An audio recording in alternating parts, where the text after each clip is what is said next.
We were told today there was supposed to be some militia that was going to storm into D.C. and that they needed 5,000 National Guard troops to protect the Capitol because these militia conspiracy individuals believed that March 4th was the true inauguration day. Apparently, they believe that the United States is a corporation and that this corporation started with the 20th Amendment, and it's nonsensical. However, there has been a lot of talk about something called Strauss-Howe generational theory and talk that we're entering the fourth turning, which basically predicts societal collapse followed by, at least according to Business Insider, a new world order, whatever that means. So we're gonna riff on this stuff. Obviously there was no militia storming DC, but yet they're still saying we need National Guard to remain for 2 more months. Something weird is happening, and I think it's safe to say we are definitely in some kind of crisis period, which may be, I think this would be the fourth turning, I guess. Yeah, that would be the winter period. The winter period. We'll talk about that, but we are joined today by, I guess, a filmmaker, and you've done a ton of research into, say, DMT, Ben Stewart. Mm-hmm. Yeah, Ben Joseph Stewart, benjosephstewart.com. Filmmaker, started off as a musician that didn't do so well, so I decided to do some DMT. Do some DMT and start making films, and here I am. I just sneezed and showed up here. I got lost, and I figured, oh, wow. Some guy pulled up on my parking lot, and we were like, Ian walked out and said, hey, you ever tried DMT? And he was like, actually. And we're like, come on in. Got it. I'm actually in the fifth dimension right now. Yeah, it's totally how it works. Let's talk about the fourth turning. I will say I saw your band Hyrosonic play, and it was incredible. So don't give up. That was back in Brooklyn. Want to jam. Yeah, that was hot. Yeah. You're really, really good. Maybe you just didn't have the right marketing at the time, but I'd like to see you play again. It was interesting, man. That was 11 years we were together, and we started like a year after we started. We were on Lollapalooza with wow. It was Jane's Addiction, Audio Slave, A Perfect Circle. Sounds like you were actually pretty successful with that. Yeah, by the bands that we played with, you would imagine, and then you'd look at our bank account and be like, "Oh, you poor thing, you're a garage band." We were touring nonstop, and we did some really excellent shows. But it was just a strange time. And in the middle of it, I started deciding to make films because people really liked the lyrics, and they were like, "What's the message about?" I was gonna make a 15-minute film about the message of the band, and it turned into a 2-hour documentary that had nothing to do with the band. It was called Esoteric Agenda. I just put it up online for free, and people then asked for more. So I began doing that, and then eventually what kind of turned it into a career was Gaia.com. They hand-selected me they brought me into a whole series on psychedelics. So all this crazy DMT stuff. Now, we're going to talk about, it all does kind of come together. I guess, we normally like to do, like, here's some big news of the day, here's some cultural issue. But I think, we're going to have like a bigger picture conversation about where this might all be going, generational theory. But then there's also this is really interesting stuff, the studies into DMT, the extended state DMT stuff, where they're putting people on, you mentioned this earlier, putting people on DMT drips. Yeah. So we'll get into all that stuff, but we're definitely going to talk about like the political space and where we're all headed. Don't forget, we also got Sour Patch Kids pressing all the buttons. I'm here in the corner pushing all the buttons. I'm stoked for this conversation, so we'll see how this goes. Yeah, this should get weird and trippy. Yes. We'll do more of these episodes. But before we do, head over to Timcast.com and become a member because we got a ton of members-only exclusive episodes and segments. We got one just the other day. Jack Murphy says progressives can't be alpha. And he says Marxism is objectively anti-masculine. And it's a really interesting conversation. And we also have a bonus episode with Cassandra Fairbanks, Ryan Long. We got full episodes with James O'Keefe. Check it out. We set this up because we might get banned in this great purge that's happening. You may have heard that Right Side Broadcasting Network, they got suspended for simply filming Donald Trump speaking. Well, the speech had fake news, they said, false information. So they straight up, I think the suspension is 2 weeks. They are taking out news organizations. RSBN did not put out an opinion. So things are getting absolutely crazy. I mean, it was a wild and crazy day for censorship today. A lot of people think the Dr. Seuss stuff is silly, but they're now, eBay's banning people from even selling their existing Dr. Seuss books. So we are definitely in some kind of crisis. But yeah, like if you own a Dr. Seuss book and you're like, I'm going to sell it to Ian and put it up on eBay and Ian wants to buy it, they're saying, no, it's hate speech. It's offensive. You can't have it. They're going to drive the price of those way up. They're already up like 20 grand. Wow. It's crazy. What? So now you got to go like hunt people down and try and get one, like find them and like go on, black market quests. But this is a really good example of how insane everything is getting. And so definitely go to timcast.com, become a member. Let me start by showing you this article. And I do this with these articles specifically because I want to make sure everybody realizes we're not just pulling these things, out of thin air. These are conversations that actually happen. These are articles that actually exist, and these are ideas that we did not come up with. Business Insider says a book published nearly 25 years ago predicted America would hit a great crisis, climaxing around 2020. And that up next is a millennial versus boomer standoff that will usher in a new world order.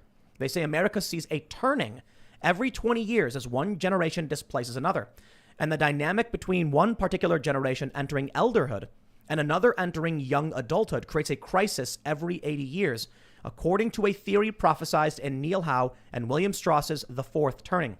The authors wrote the next crisis era would start around 2005 and climax around 2020, and would involve millennials and boomers fighting over the shape of the world to come. There are some similarities between recent events and the book's predictions. The 2008 financial crisis can be seen as the catalyst they mentioned. And in 2020 and in early 2021, unrest has shaken the economy, politics, it says the economy twice, and the economy, okay. It's unclear whether the fourth turning, as Howe and Strauss characterized it, is really happening right now. But the parallels are certainly eye-catching. There's also some other theories. There's also Thucydides' trap, which suggests that whenever an economic power is about to displace the principal superpower, war breaks out. In the past 16 major instances, 12 times there has been very serious war. Many fear that we are now entering this period with China. I guess the bigger question is, if these academics predicted this was going to be the fourth turning and we are going to enter in some catastrophic period, if people can see Thucydides' trap, are there efforts to prevent it? And before we go into like the bigger discussion, I'll just point out, they say that the last 80-year period and I guess it started just after World War II, right? Mm-hmm. Actually, why don't you explain like what this means? Well, the whole thing, so the fourth turning is the fourth season. That's the winter crisis. And, so they call it a saeculum, which means a long life. This goes actually all the way back to the Etruscans prior to the Romans. But it starts, let's just say it starts in the spring with a high. And then it goes into an awakening, which would be the summer. And then the fall is called the unraveling. And then the winter is the crisis period. And it keeps turning. I heard a really good guy actually interviewing Neil Howe, I think it was, and he said, if history doesn't repeat, it surely rhymes, because every single time these crisis periods come back around, they're not exactly the same, but they resemble each other, and there's core tenets to them that resemble one another. And yeah, they surely said, the book came out in 97. They said somewhere around 2005, give or take a couple years, there's going to be an inciting incident. And if it comes later, it'll probably come at around 2008, right when 2/3 of the boomer generation, I think it was, would be eligible for their social security. So that was the housing collapse right there. And that would be an economic inciting incident that would lead into, and I wrote some things down, we can get to it later, but in chapter 6 of the book, The Fourth Turning, there's eerie, very eerie kinds of predictions that go right into what you could call now the winter period, the crisis period. And then Game of Thrones, they were like, winter is coming. The long winter. But does that mean we're through the worst of it? We're on our way out towards this, beautiful utopian springtime? It's very interesting because they in the book they said it won't be any shorter than 15 years. It won't be any longer than 20 years if history repeats in the same way. It's never gone any longer than 20 years. So because I think Neil Howe works in D.C. now, and he advises people, and he said somewhere around 2028 it should be concluded, and that's when the next high will start. And if you think about it, the crisis is like a crunching period, and anytime you come out of a crunch, it feels like a high. There's a big restructuring. So I've heard 2025 is the year to look at. So then when did the last springtime start? The last springtime would have been... 1945. Just after 1945. I mean, that seemed like a pretty definitive end to the crisis period. Well, that means the crisis period reached its end with mass bloodshed and 76 million dead.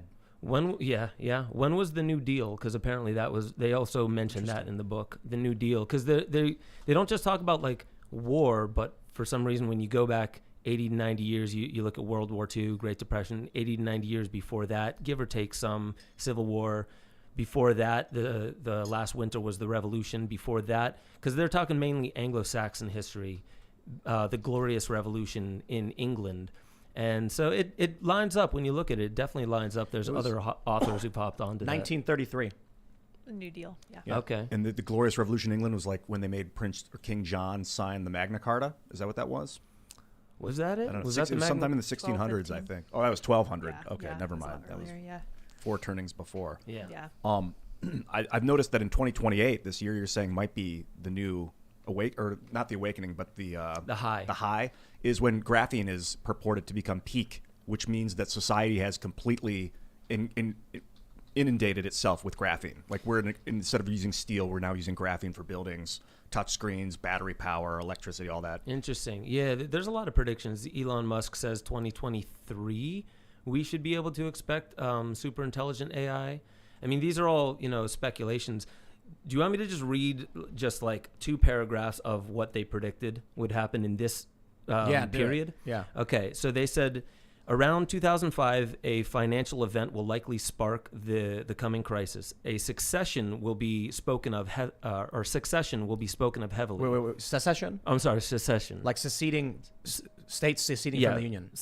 And they said it could be something having to do with like taxes and IRS. But they said that was going to happen in 2005?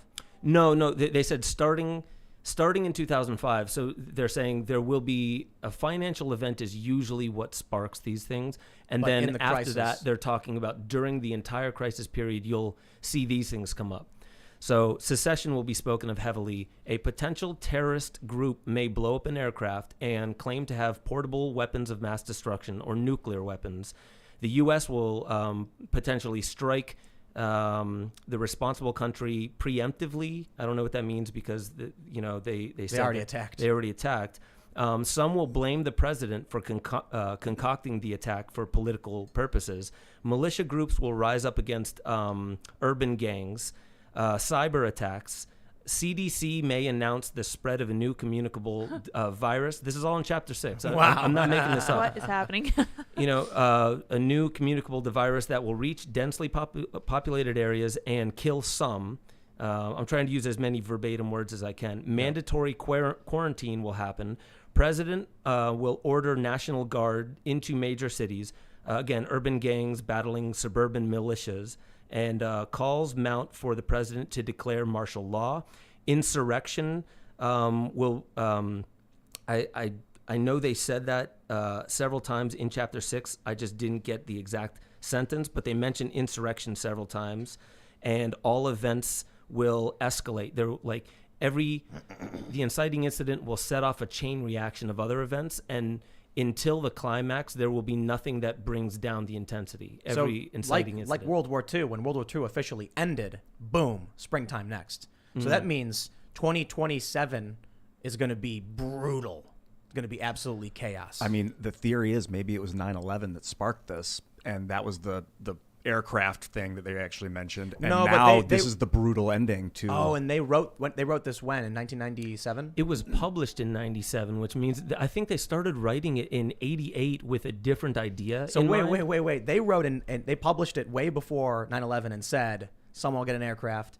That's crazy. Yeah, they also mentioned, and this is just in the book, I did a podcast on Kyle Kingsbury not too long ago, and I turned him onto the book, and then he hit me up. I didn't even hear this part. He was like, in the very first chapter, they mention Bill Gates, eugenics, and depopulation in the same sentence in 97. What? Yeah, and or in the same paragraph. It's one of those two, and I didn't even catch that. And then they mention him a lot. They mention Al Gore a lot, and so they also give like what you would call a constellation, like people born under certain, like we would all be millennials, I imagine, and so we're born during the unraveling, and we've only known unraveling and crisis. I think he might be it's called like exennial.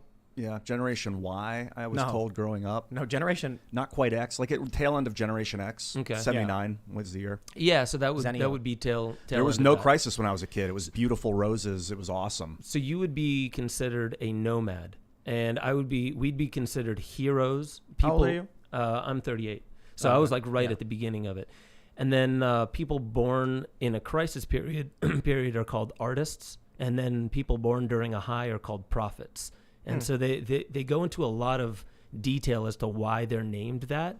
And so they talk about the boomers, their role in this crisis, Generation X in this crisis. So they predicted insurrection. Mm-hmm. They predicted militias. Portable weapons, crashing a plane. A lot of this stuff, I will say, we'd have to go into the book, and I'll tell you this, I didn't read the book. Maybe they say, here's 100 things that we think will happen, and then you just cherry pick the 7 that are relevant to us and go, aha, that proves them right. Not really. So is it just like they threw a bunch of darts at the wall and said, we'll see what happens, and then we're cherry picking? I'll tell you exactly what it is, because I was listening to it this morning. Everything I said, I didn't really leave out anything. If I might have left out anything, it would have been one thing. And this is all in like 2 paragraphs. And so what they said was right afterwards, they were like, likely none of these things will actually happen in this way, but the underlying tone things like this will happen. This will be the nature of things to happen.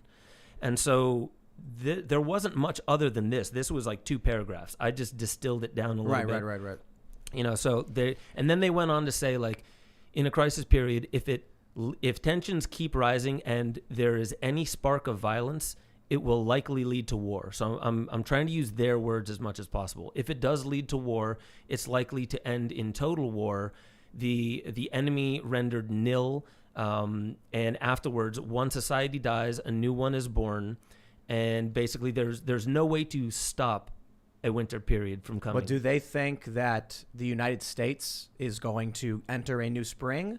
Or in that context, what if China crushes the United States and destroys our society? In that sense, what they would say, because they do say that it is possible for the United States to be the loser in this, and they're really talking mainly, it's centric around the U.S. So when they do talk about this, they say that no matter what, the spring is also coming. So spring will definitely come, but that's not really saying much for the losing side. You know what's crazy is that you go back 80 years, what do you got? The end of World War II. You go back 80 years before that, what do you got? End of Civil War. You go back 80 years before that, what do you got? The Revolution. End of the Revolution. These are all wars. Crazy, And dude. what they say is every single time, if there's war, the most powerful weapons of war are definitely used. There's no way around it. So you look back, the atomic bomb at the end of World War II. Before that, what was the most powerful thing? The Gatling gun? No, the Gatling gun I think was 1873 maybe. Okay. My gun history good? No, probably not. But they were using percussion revolvers. I think they were, I don't know a whole lot about guns, but I'm sure a lot of people are like, I'm surprised those things existed. They had these, I'm pretty sure they had percussion revolvers. Basically, you would load the charge like, what is it called? Muzzle load? But it's like you'd pour into the side of the revolver and then you put a percussion cap on the back. And then there were a couple different models. Really amazing technology for the time. I'd say there was one where it had 2 triggers. You pull one to rotate and pull the hammer and the other to fire the hammer.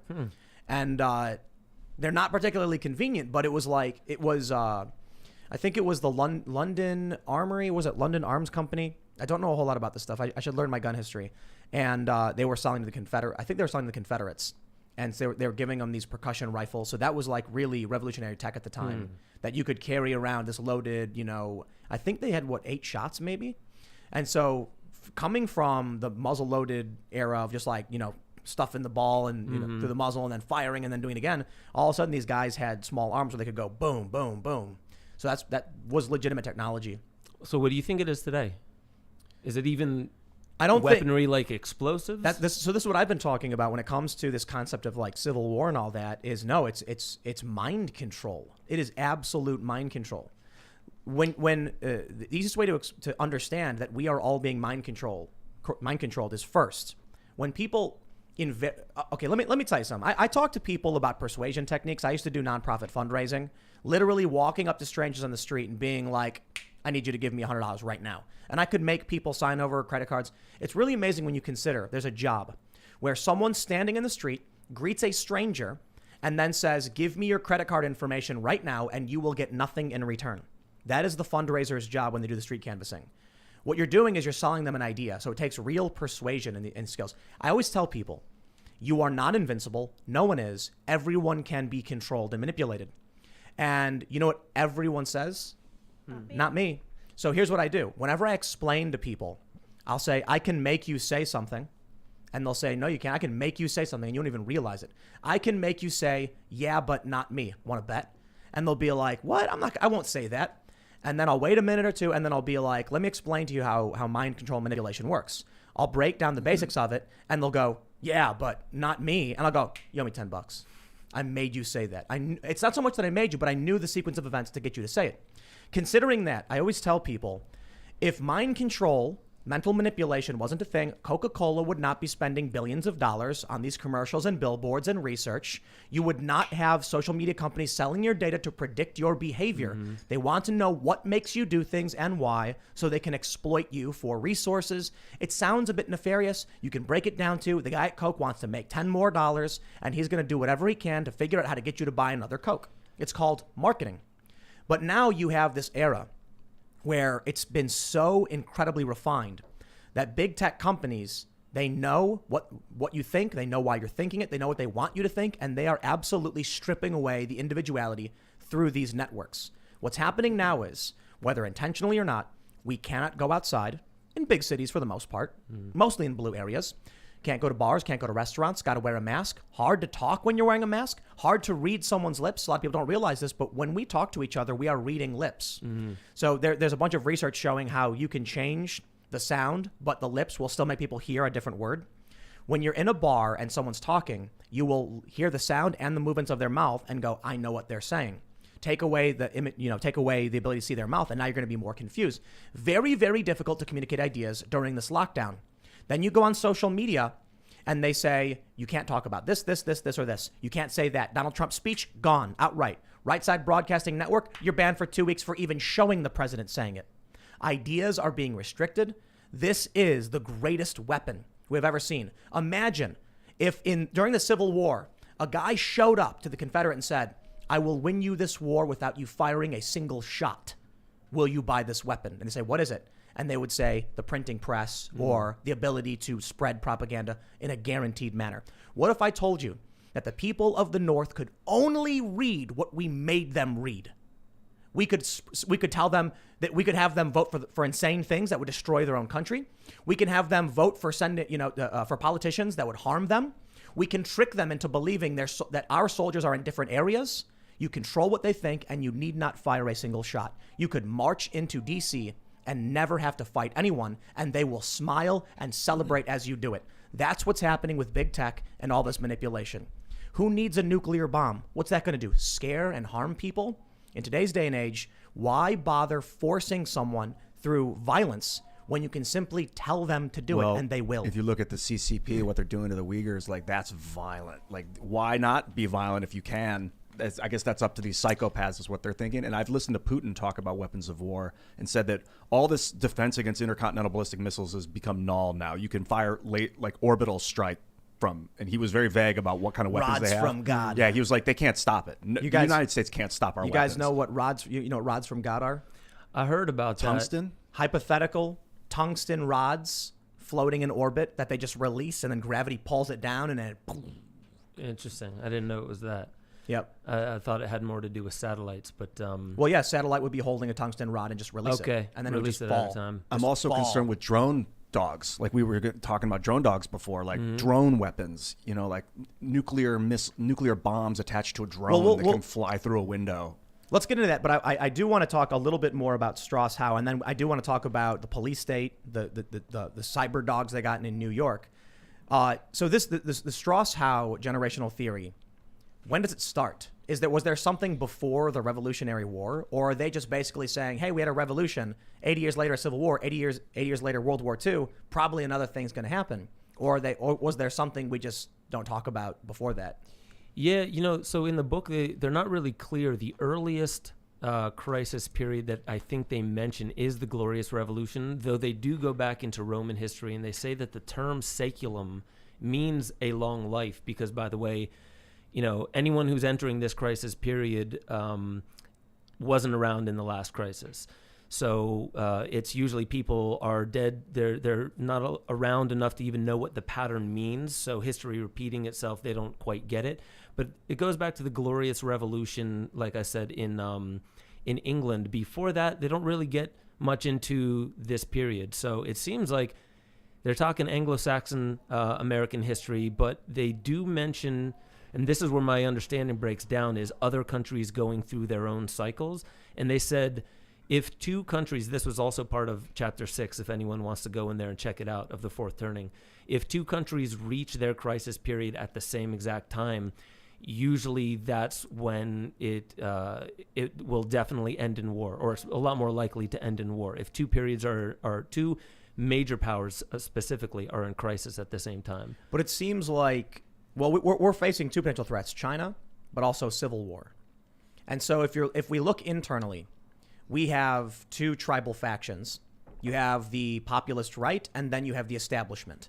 The populist left tends to support the establishment, Well, they'll rag on Joe Biden, but they'll throw their weight behind him. So, you may as well have that. Then you have disaffected, moderate individuals like me. I throw my weight behind Trump, for instance. To a certain degree, voted for the guy, supported him in some endeavors, but I'm fairly critical, just like the populist left is critical of the Democrats, but also throw their weight behind them.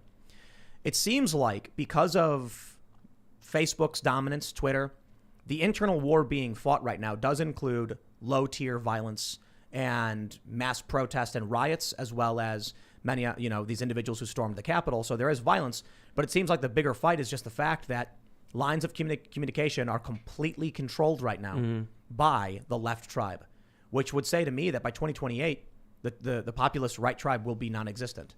If that's the end of the major climax, if they're talking about insurrection and violence and talk of secession, it sounds like we are entering another civil war period. Texas is already, they got legislation pushed forward that will allow the state to vote for secession. And the Texas GOP is supporting the bill. I support the idea that people should be allowed to vote for things they want. Will they actually be able to pull it off? I don't know.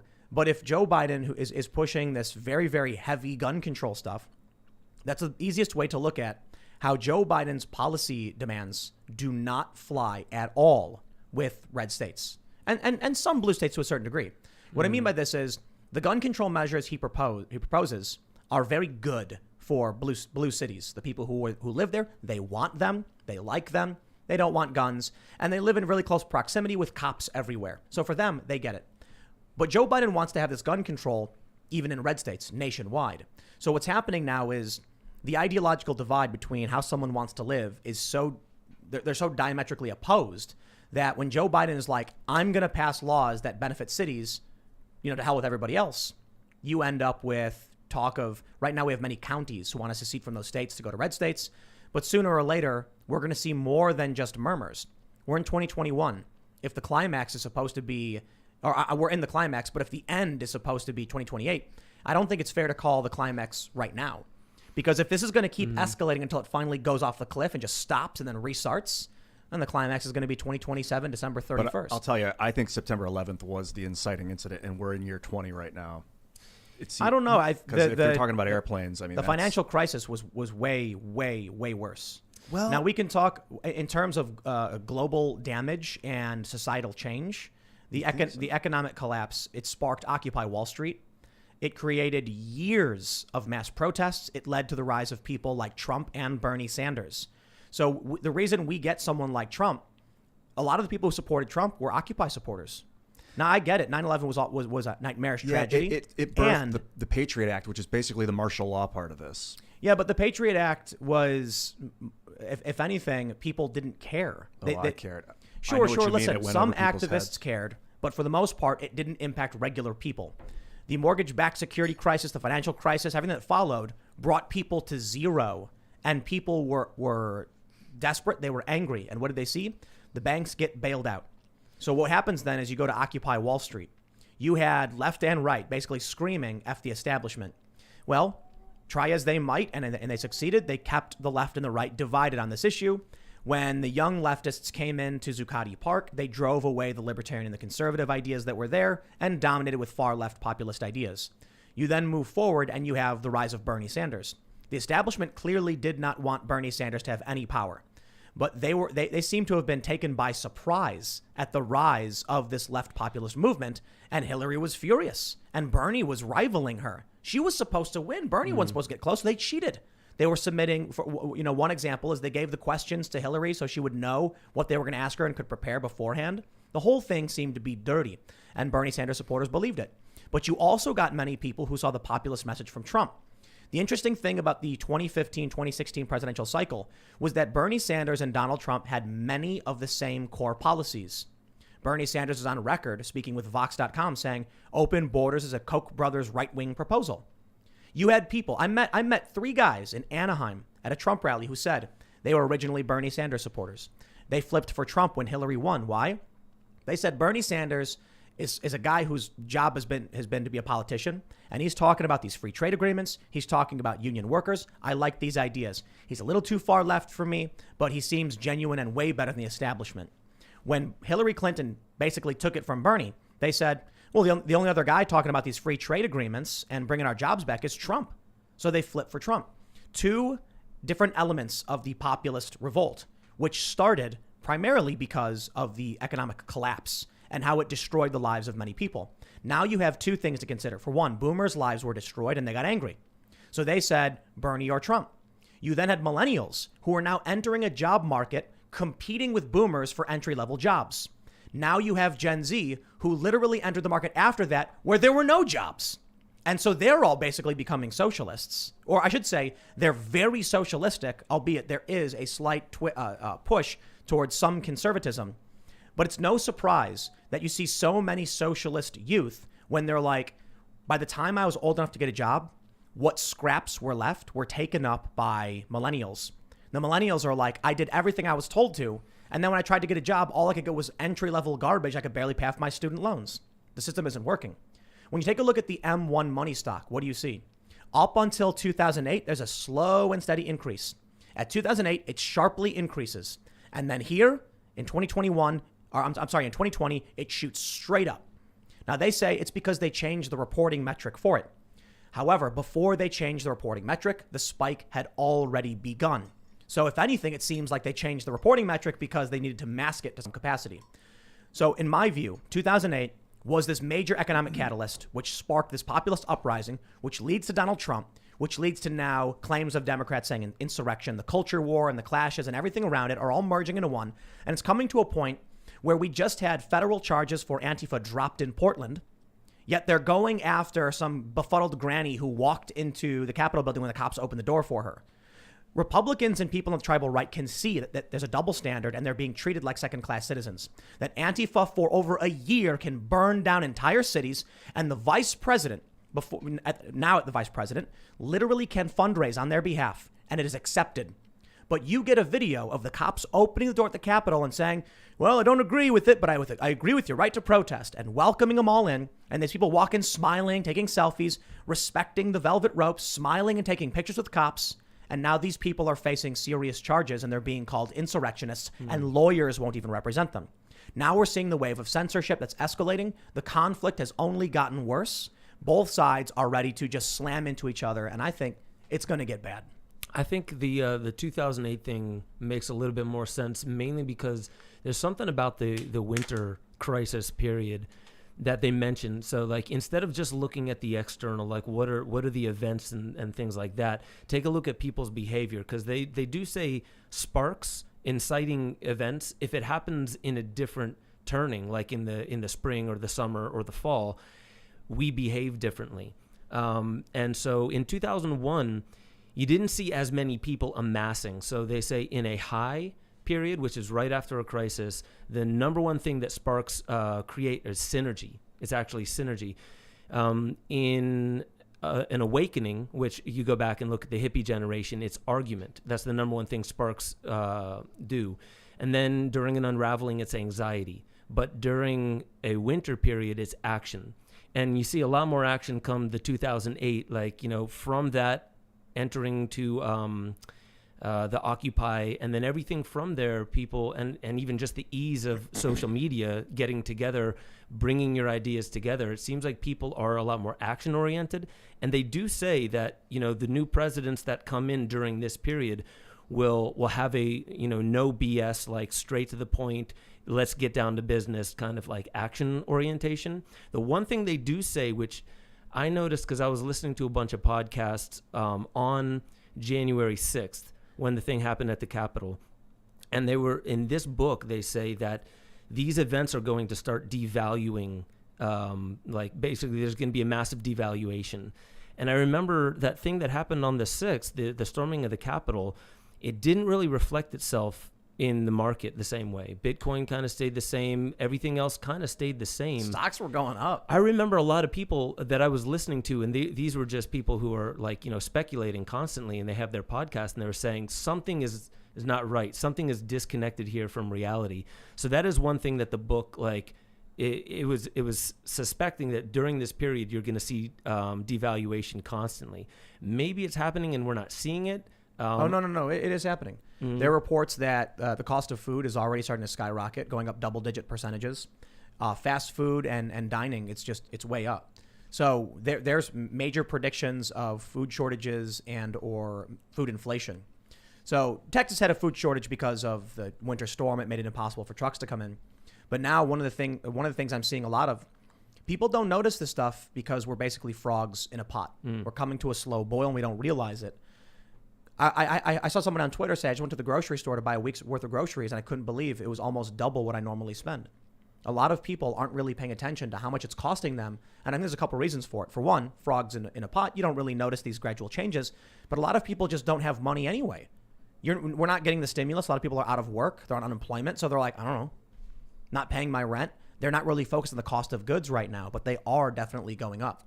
The stock market is a strange disconnect, but maybe it's just because it's a delayed reaction. Yeah, it seems like it's 6 to 8 months behind. With Bitcoin going up to $56,000 for Bitcoin Before it dipped again. Yeah. Before it dipped again, that says something.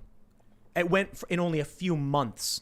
It went from 13,000 in November to February, 56,000. In only a few months, it's skyrocketed that much. That says something about the confidence of the stock market and this country. And I have to wonder if we are just, like you mentioned, 6 to 8 months delayed before the market takes a hard nosedive. You basically convinced me that it was 2008 because when the sparks flew of September 11th, it was anxiety. And if that's a fall, then that's... It was anxiety. Yeah, and that's kind of the part of the constellation. You really have to look at our behavior. And we preemptively strike. We preemptively went after a nation or whatever. Iraq, but they predicted that in the crisis, or did they predict that at some? All of that was during the crisis that I mentioned. So that was a little early. The preemptive strike against another country. You're right. Libya that was later. And you got to wonder. I mean, in the same thing is like when you are exiting the real fall, going into the real winter. One starts to look like the other. By the end of fall and the beginning of winter, it does just kind of fade into one another. So this still could make sense in that respect. But I mean, like this was just the inciting incident. And then so like there's a lot of ways of looking at like what are the sequence of events and where does it culminate? Like where does it go? I think when it comes to predictions, it's very difficult. Depending on your ability to calculate the variables in front of you, you can make better and better predictions. It sounds like these guys are very, very smart. And they were able to see a wide range of variables and track which they thought was the highest probability based on the things that were going to happen in their time period and based on history. In which case, they were able to, I would say, fairly accurately predict things. We don't expect people to be actual psychics who can tell you on this date at this time, the lottery number will be this.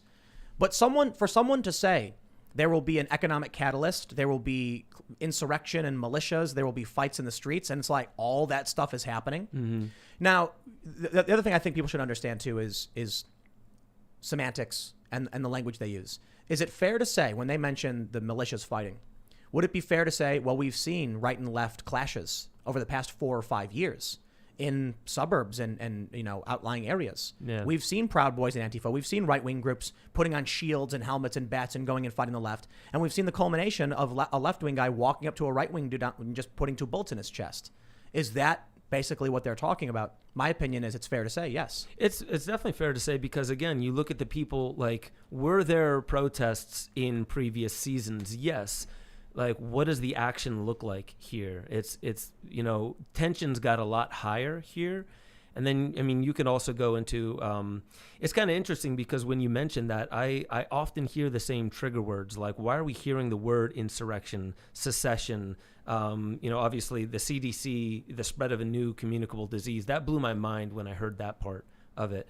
But then even go into people like Catherine Austin Fitts, and you could say what you think about her theories, but she was saying, when she researched the 37 protests that happened in 2020, 34 of them happened within a very short mileage around Federal Reserve banks, and that a lot of infrastructure was destroyed around that. Her theory was that it was to basically buy that infrastructure for pennies on the dollar, build up the smart grid. Because my big question is like, where are we heading? How can we visualize the spring? What is it going to look like? Because if it also changes, I mean, most people, they're just like, war. Is there going to be war? That's what they're afraid of. But it's also like, how's the economy going to change? Everything is already moving towards blockchain. It's moving more digital. We're a lot more reliant on the technology. I think in Africa, the first baby was, unborn child was already put on the blockchain. And like the moving in this direction, and I've heard the big change, the Great Reset, moving from shareholder capitalism to stakeholder capitalism, which is, basically it's just a restructuring of what our economy is now. And I just find it very interesting. It's definitely going more digital. I think a Bitcoin's going to be worth $1 million, and it's going to be worth $1 million relatively soon. By relative, I mean within a few years. I think one Bitcoin will be $1 million. It's going to be 75K really fast. If you look at the charts, how it shot up to like 38, back down to 27, up to 56, back down to 45. It's going up to 75, back down to 62. But while you can look at Bitcoin and predict to a certain degree, you can like actually create, here's what it did, here's what it will likely do. I think the reason we saw this massive jump was very different than the previous. What we saw previously with Bitcoin was just popular mentions. People started talking about Bitcoin, started buying it, made the price go up, then made more people talk about it, and then it created a snowball rolling down a hill where everyone's like, Bitcoin's so high, and everyone's buying it. I think Bitcoin skyrocketed this time because you have chaos, uncertainty, destabilization, capital insurrection, Donald Trump's claims of fraud, all of this stuff. Mass inflation. And mass inflation from the previous year. So now you're looking at, insurance companies, foreign countries. Now there's rumors that Twitter may buy up a large portion of Bitcoin. I think that's proven not true because they did that apparently to buy Tidal, I guess. But a lot of people are speculating who's going to be the next big company to put their balance sheet in Bitcoin because it's a safer bet than dollars right now. Tesla Definitely moved the needle a bit. There's this thing, I'm trying to think of the name. It was Facebook, I believe. It's not I don't even think it's a crypto, but it's a different kind of asset that is based upon the average of all currencies everywhere. So it's not mainly based in one, and that's a protectionary thing where like if the dollar all of a sudden fails, but everything else stays stable, then you don't feel it that much. Was that the Libra token? The Libra, that's what it is. Yeah. Libra. Mm-hmm. They started it, and then the SEC hit them pretty hard. And said it was a security, so they pulled back on the program. I don't know much more. Interesting. Yeah, I didn't look too much deeper into that either, but I started seeing in this period, a lot of people are looking forward to the high, and they're wondering like, what's stable and what has endurance, what's going to last? Like, is Bitcoin always going to be the gold standard for crypto? I hear this talk a lot, I think so. First in, best dressed. I don't see why not. Yeah. I guess my question is, how bad will things get? And, look, I often talk about fifth generational civil war, information warfare, manipulation. What do you think? Do you think we're in like a civil war period? I've often thought, like, when they said the weapons of war will constantly be the most powerful and effective weapons of war, and this time around, I wonder if it doesn't seem like explosions. I think you're right. It has to do with the colonization of the mind. I mean, you could go all the way back to the CIA director William Casey in the 80s that said like our disinformation program will be complete when everything the American public believes is false. I mean, that's a meme. I've found that also in several books. There's also William Colby beforehand, which was basically saying, yeah, we definitely have, we've infiltrated journalism. We have to, because we have to control the narrative in many ways. So the narrative is huge. Like if you get people following the narrative, what was it? Aldous Huxley who said, eventually, when you have people knowing that they're being oppressed, they revolt. But if you can give them enough bread and circuses or just bring them their pharmaceutical revolution, right, then how do you get people to be quite happy in their servitude? So basically accepting the way things that are going. Well, I would imagine you have to control the narrative. So Yeah. then I start taking a look at like, well, what's happening today? Social media, it's so much easier for everyone in this room is going to have a different feed. We're going to have something different showing up on my feed than your feed. And all of that is part of our digital twinning, right? We all have a digital avatar potentially run through different simulations to see how is Ben Joseph Stewart with all his data going to behave if he gets this kind of media? I think, we've heard enough of that, even Elon Musk saying AI writing blogs and just like, if something doesn't hit, just slightly adjust, slightly adjust, slightly adjust. I think it's information for sure. Think about what this means. You're going to have, we already have this where AI writes news articles. So this has been around for quite some time, actually, maybe over 10 years. I went to a presentation in Chicago at I believe it was the Art Institute, where some guy showed us examples of how the AI does it. At the time, it was fairly rudimentary. It was like, if you have a weather system where the data is, very easily, inputted, it says thunderstorm Wednesday, 9 p.m., rain. Then all they need to do is add very simple English. On Wednesday at 9 p.m., there will be a thunderstorm. And so you ended up with this very short article that said, your weather for the week on Tuesday, you can expect to see. And so it adds these very simple bits of English and then just inputs that data. Then we started seeing that around sports games, because the data from sports games was very easy. They could actually write more substantive articles where it would say things like football player, X scored, this many points in the game. And so a quote from a guy says this, and no one has to actually write anything. The data points just exist from the existing, infrastructure. Like when you go to Google, you can see the score from like a football game or something. All that has to do is take all of those things, find the name, find the players, stats for the game, and then boom, you've got a substantive article. Now we're coming to this point where, why do we need woke rage bait writers when an AI you can enter in a subject matter? You could simply just type in, okay, we have a guy and he's racist. He was in Texas. He yelled at a waiter, and then it can generate automatically the opinion. And if it doesn't work, then the next time it can learn what the better opinion is that will get more people to click it. We're getting dangerously close to this point where you're not going to realize the opinion you're reading isn't from a human being.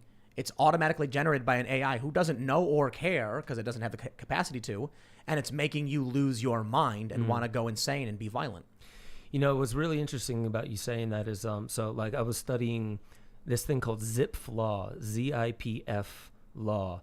And it's basically this algorithm that you can put towards any language, and it will show whether it's a natural language or not. So all human languages follow this law. Music also follows this law. And it's the same with our genetic code.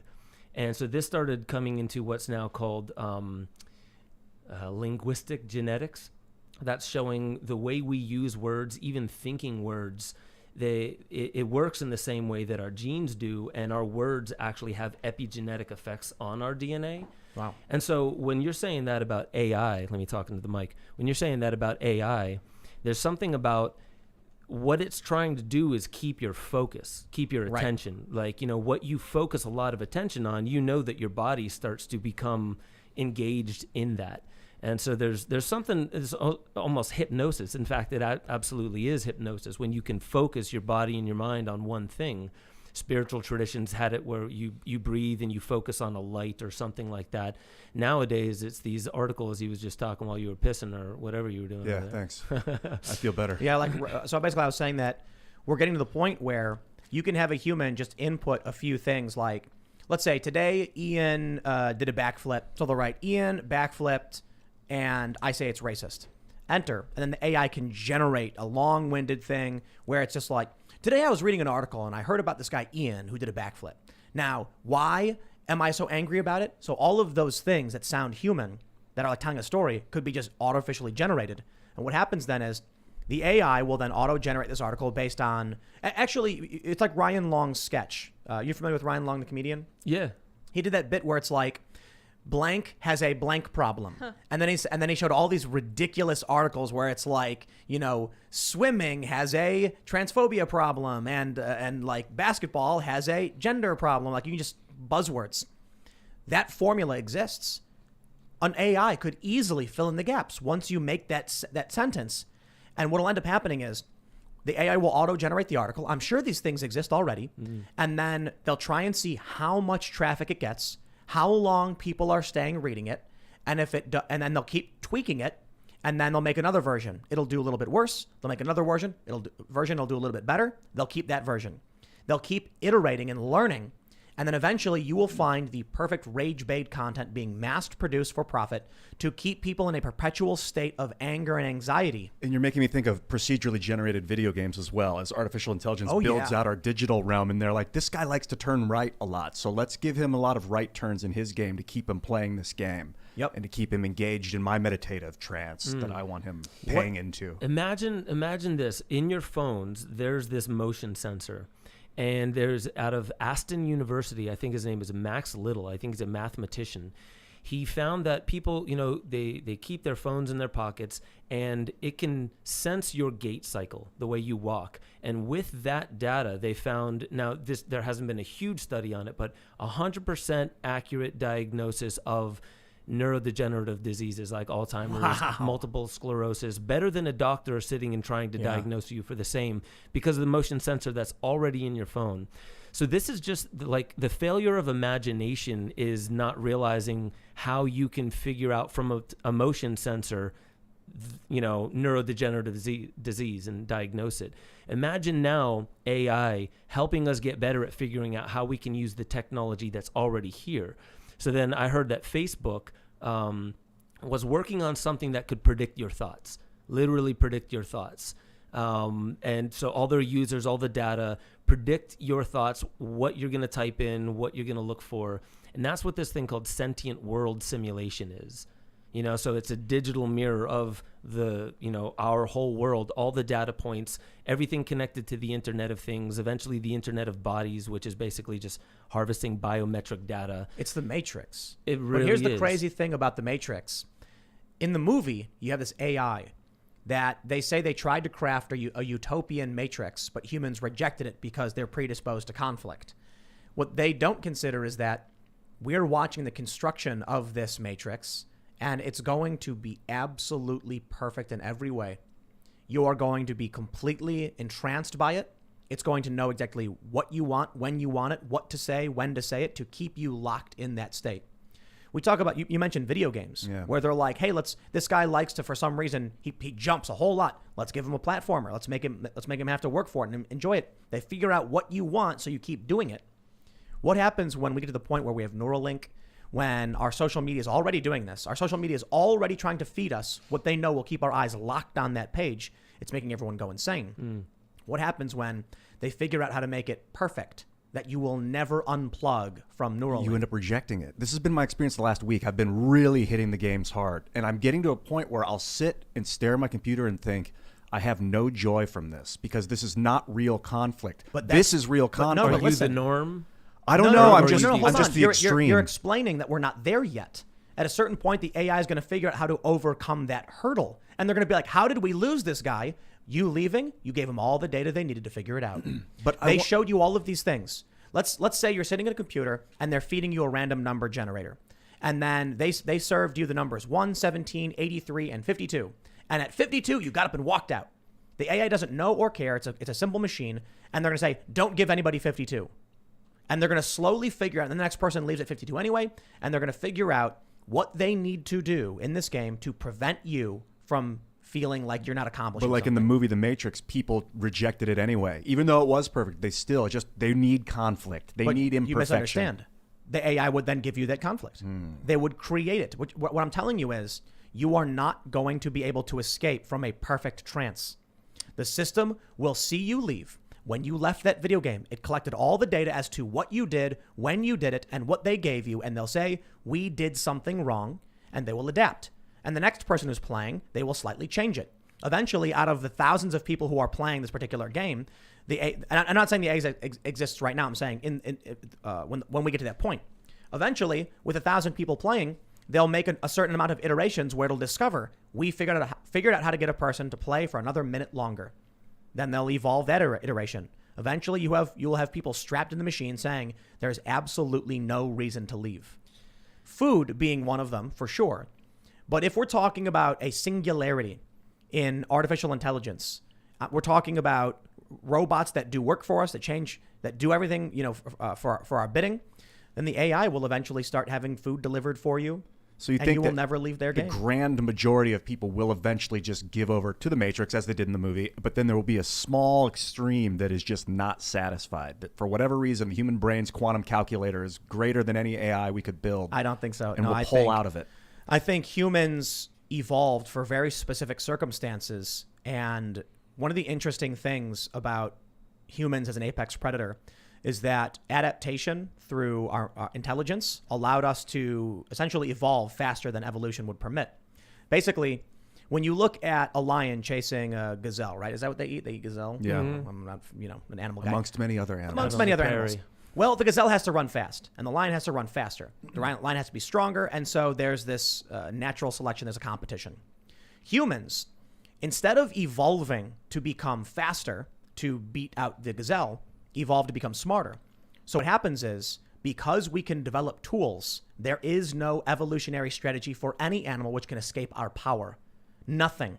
We have conquered everything, every other life form on this planet, even diseases. Now, granted, they can evolve, and we're in a constant war against diseases, but humans are the apex predator, and it's because evolution is too slow for us.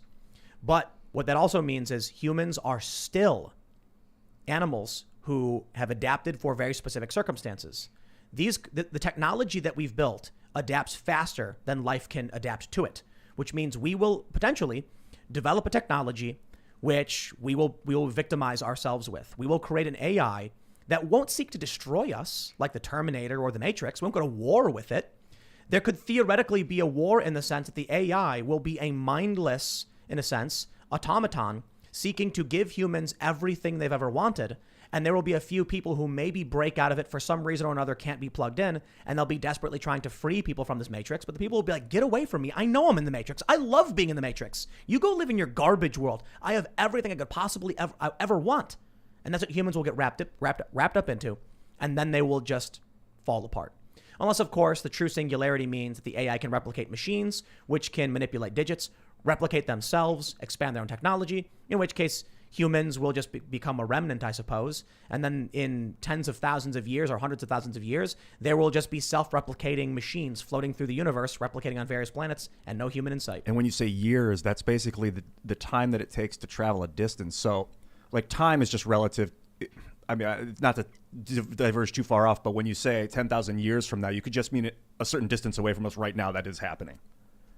It takes 10,000 years to get there. Whether or not time is passing, you're sitting here, you're going there, it's there. Like what I mean is, that's an extreme. This isn't the conversation for that. It may be that we create a system that self-replicates, and humans just eventually cease to exist, and then the universe gets populated by self-replicating machines with no real consciousness, with no real drive or passions, and that's it. And they colonize the galaxy, and people. Yeah. And then you know what you end up with? You end up with like some moderately primitive civilization, like minding their own business, and then a strange cube lands on their planet and starts just wiping everything out and terraforming it for no reason for a human race that doesn't exist anymore. Unless psychedelics are that X factor. You mentioned we were talking about DMT earlier. That's a great segue. Well, here's the reason why I want to say that. There's a really interesting book called What Technology Wants, and it talks about evolution, and it says there's two main camps, and one is the contingency theory, the other is the inevitability theory. One is that contingency. Things just happen because at the moment that's the best tool it had to arrive at a random meandering into whatever direction that billiard ball shot the other one off into. The other one is that everything inevitably is converging towards, like, no matter what, we humans were going to be evolved here, even if you rewound and started over and over again.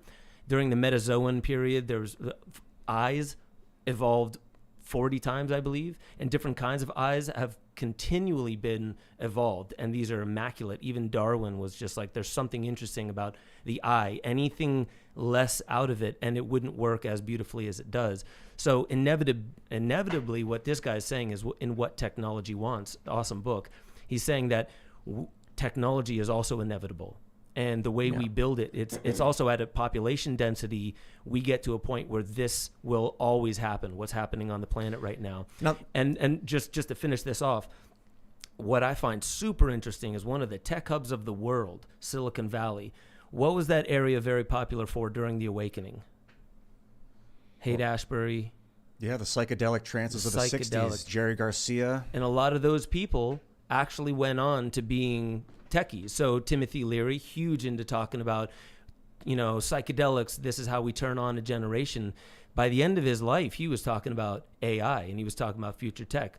Terrence McKenna was doing the same thing. So I do feel like what you were saying might have a little bit of merit, that most people will be fine and they are the ones who were herd or group think. Really, they just want to be part of the group. And then there's the outliers. Like you'll find outliers even among, chimps or orangutans, where like they study these chimps and they're like, why are they so depressed? They're always hanging out way outside. And they took these outliers and they studied them and then they brought them back. And it turns out that their entire tribe were murdered because they're outliers, the ones who were different. They stayed on the outside of the group. They're also the early warning signs of external threats. Interesting. And so the interesting thing is, I wonder if there is an X factor, and psychedelics potentially, they seem to be this thing where like there's intelligence in nature. I believe there really is intelligence in nature.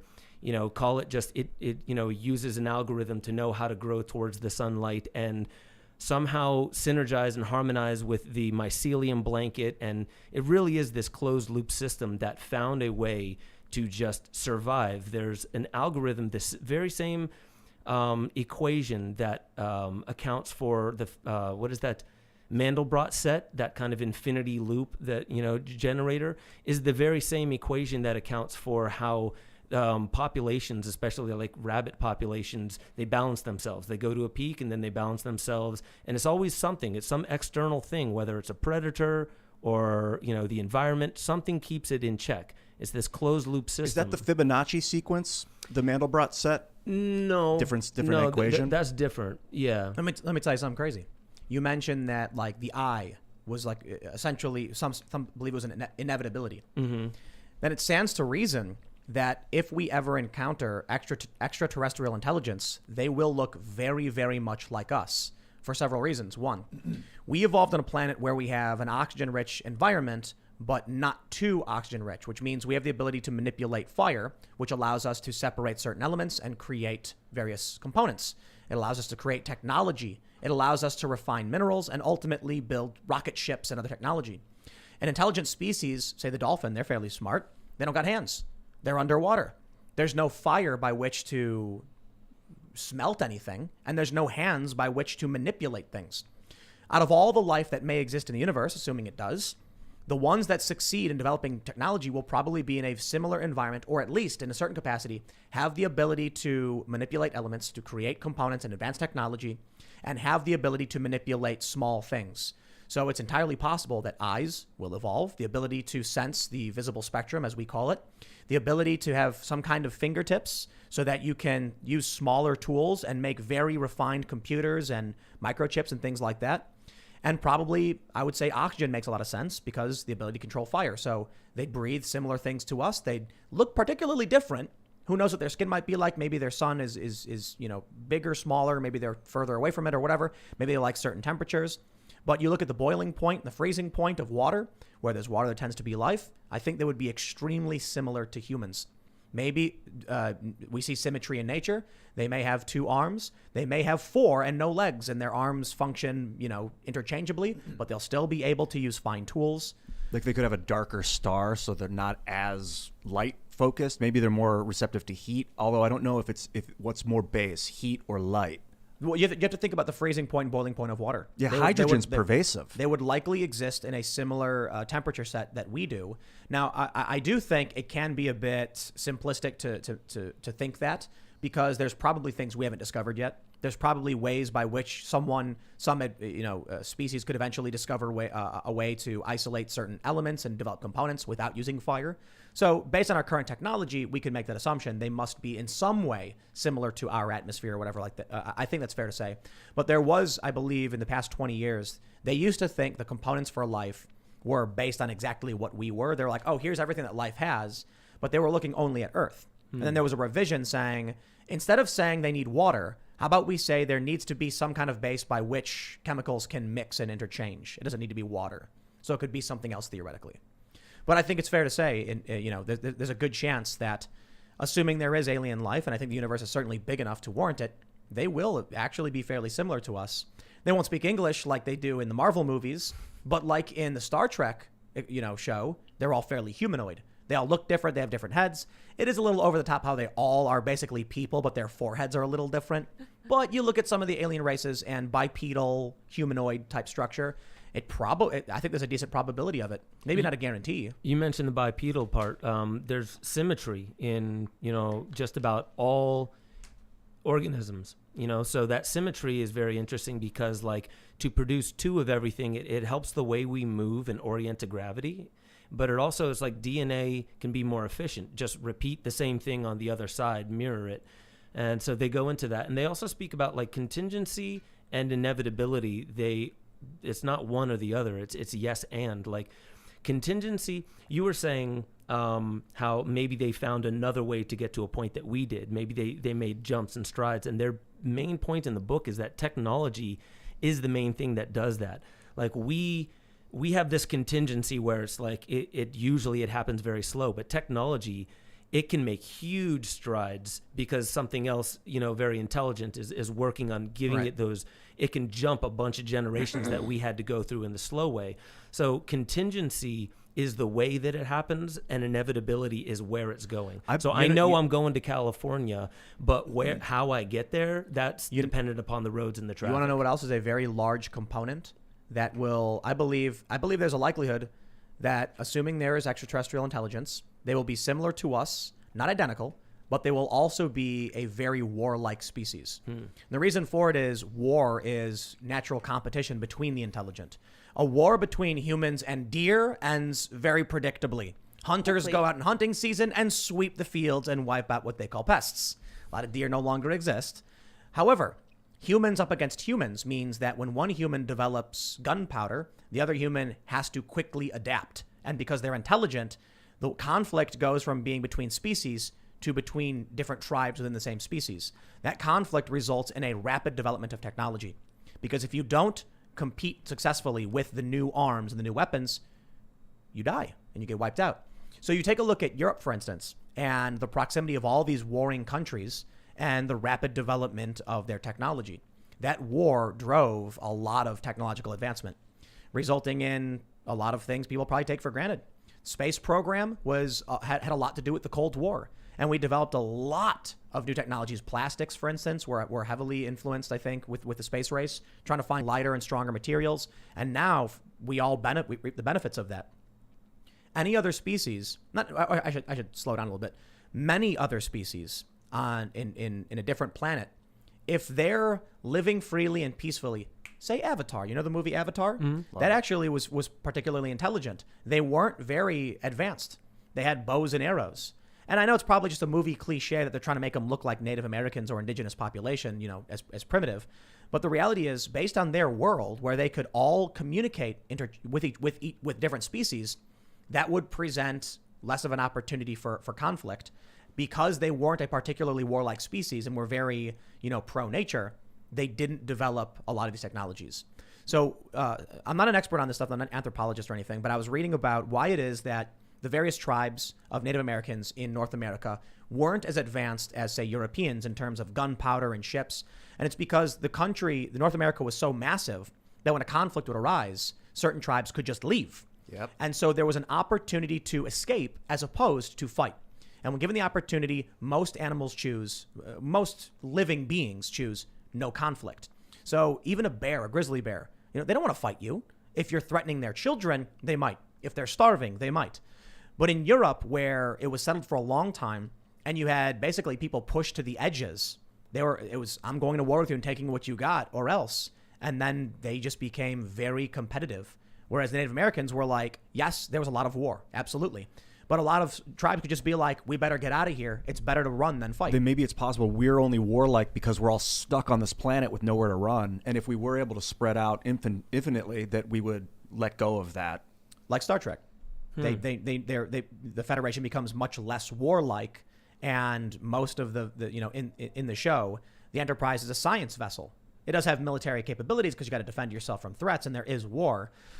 But yeah, I guess the issue is when you look at, say, the movie Avatar and these imaginations of what a species would be like if they didn't have conflict, why would we have any reason to develop the technology if we're comfortable and peaceful? Right. You need to create the conflict within yourself. Why I like psychedelics? If you've ever taken psychedelics, you know you have to face yourself, the natural conflict of nature. The what have I done wrong?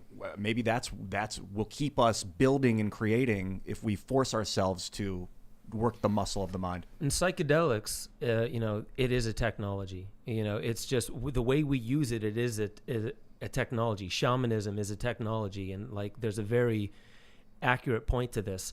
When you take psychedelics, what I believe the main thing that you're doing is you're amplifying the here and the now, the set and setting that you're around. Your mindset is being amplified. All of your emotions, your subconscious is being amplified. It's shown that those, the reptilian brain, the mammalian brain, the neocortex, all the filters between them, they go. So your subconscious is emerging. And then so shamanic tribes, what they would do is they would have some kind of a rattle, and they would get like a rhythm going. And then they would sing, they would use the voice. And there's something about the melody and the rhythm and the use of song, which they say they got from the plants. That's a technology that destabilizes what's called the default mode network. And that's where they say the ego lies. Let's talk about this extended state DMT stuff. So we had Alex Jones and Michael Malice on this show, and a lot of talk about DMT. And gorillas. And gorillas, that's right. And Ishmael, which Ian has right there. Thank you very much. Somebody sent us that. For those that aren't Josh for sending me a copy of Ishmael. Very cool. For those that aren't familiar, the meme "I am a gorilla," which we sell the shirt. Go to timcast.com, click shop, and you get your "I am a gorilla" t-shirt. It's based off of Alex Jones saying this book Ishmael is a psychic gorilla telling people that they're destroying the planet. And so Alex kept saying, I'm a gorilla, and then the gorilla emoji happened, and then we made the shirt as a joke, but we have the book. So anyway, in this conversation we were having, there was talk of the elves breaking through the veil. You take DMT and you take enough, you blast off. Mm-hmm. And the interesting thing about this conversation, the thing that really, excites me is this idea. There's been studies where people had shared experiences. They all take DMT. And you'd think if the drug was an internal chemical effect on your brain, well, then everyone's brain's going to be different. But people reported seeing basically the same things. Now, these trips are limited. But you were telling me, Ben, about extended state DMT. What's going on with this? So if any of your listeners know Dr. Rick Strassman, he wrote DMT, the spirit molecule. What he did was there was a long prohibition on psychedelics, and then he was the first in the U.S. to break through that prohibition. And he basically just said, I want to inject people with high amounts of DMT and see what happens. It was very, very simple. And they were like, all right, approved. Broke through that.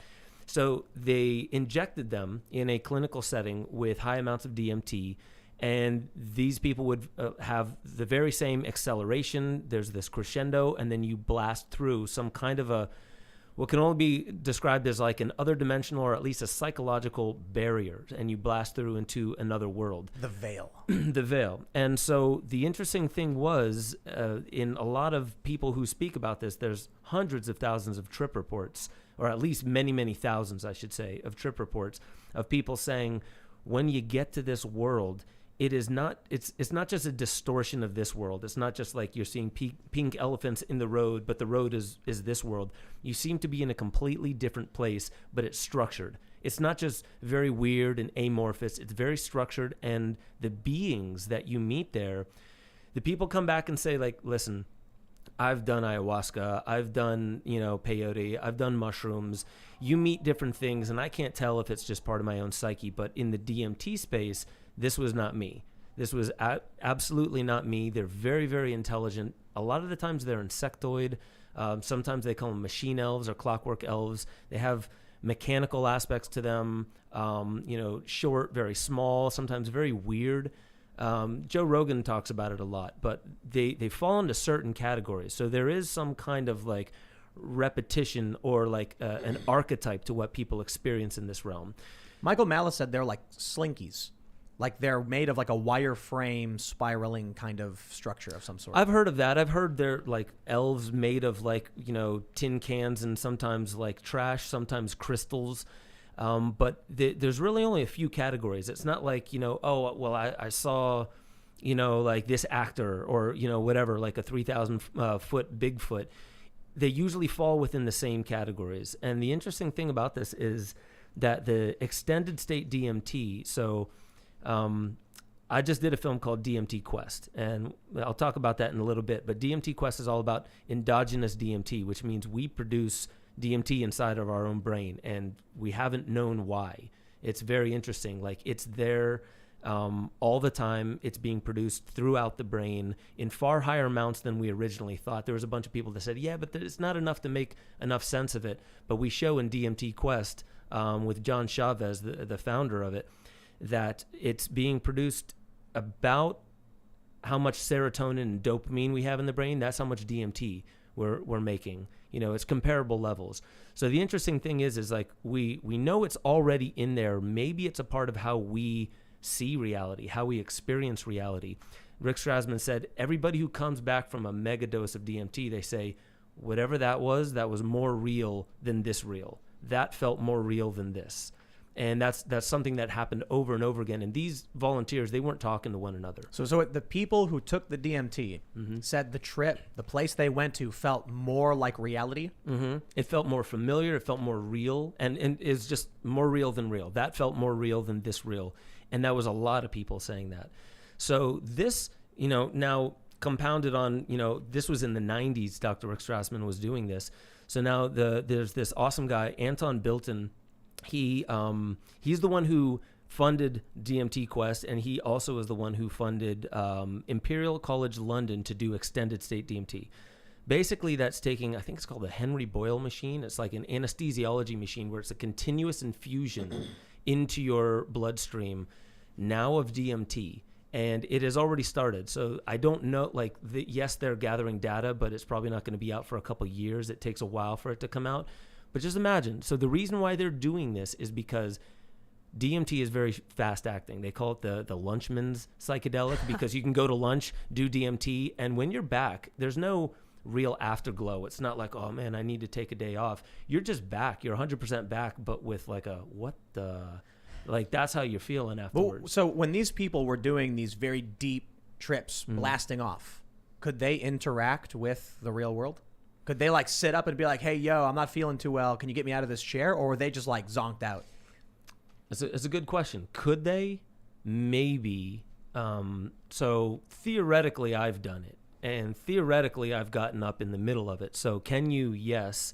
Do you want to? No. It's more interesting in there. It's not interesting to be in this world while you're having that experience. You want to just kind of stay super chill, low light. It can get very aggravating, a lot of light, a lot of noise. So your set and setting, it has to hold the space for you to be wherever you are. So like sensory deprivation. Some people have done that. That sounds trippy. Super trippy. Literally. Aubrey Marcus just did, I forget how many, 6 days in complete darkness, and you start having almost DMT-like visuals in that kind of respect. Yeah. So you could probably compound it like that. But imagine this, Imperial College London. They're doing extended state DMT. Why? Because 15 minutes in that space is not enough, and we need to talk to whatever these beings are. Oh, dude. So this is a major university that's like, well, there's so much anecdotal evidence. We need to figure out what's going on in that space, because what if these actually are interdimensional beings that are here? We just never see it because the veil is here. We see a small sliver of the light spectrum. All of a sudden, you start to understand what Alex Jones was trying to say on Joe Rogan when he was yelling about the interdimensional beings and all this stuff going on. And you're like, what are you talking about? It's like crazy. You slow down and you explain people do DMT. They experience something that is fairly shared among people. And that is what really makes me say, like, I want to know what this is. Because when I hear people talk about ghosts, I remember there's like a coffee shop by me when I was a little kid, and they were like, oh, it's haunted. Someone once got pushed down the stairs. And I'm like, dude, I'm more likely to believe someone pushed him down the stairs, and it wasn't a ghost who pushed him down the stairs. It was someone who didn't like him. You know what I mean? But when you tell me that a university put a bunch of people in a chair, shot them full of DMT, and they all had a very, very similar experience, I have two thoughts. One, I think it's reasonable that maybe it's just because we're all human that our brains react the same way, creating a similar experience. Or perhaps there's something more to it. maybe we're shattering through this veil and we're seeing something beyond reality that truly does exist.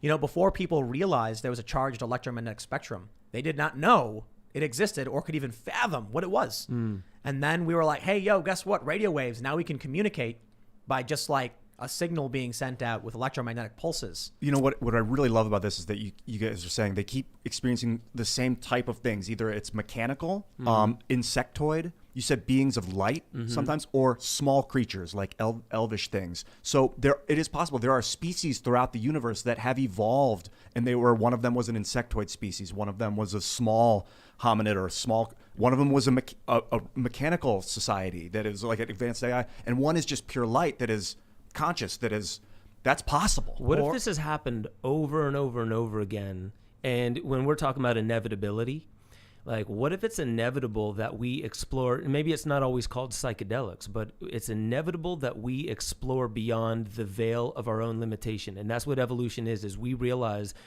there's actually something universal that we're all connected to. Carl Jung called it the collective unconscious. Some call it the Akash.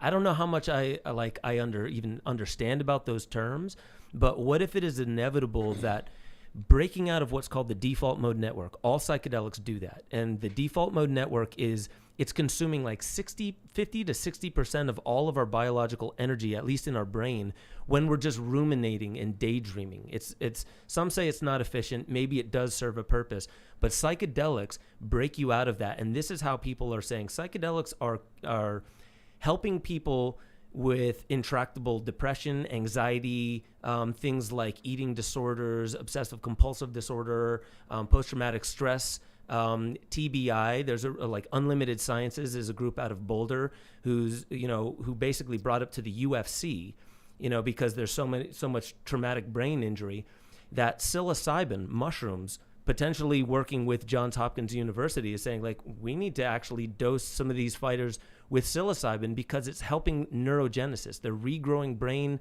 patterns back. Low doses of DMT actually help for stroke.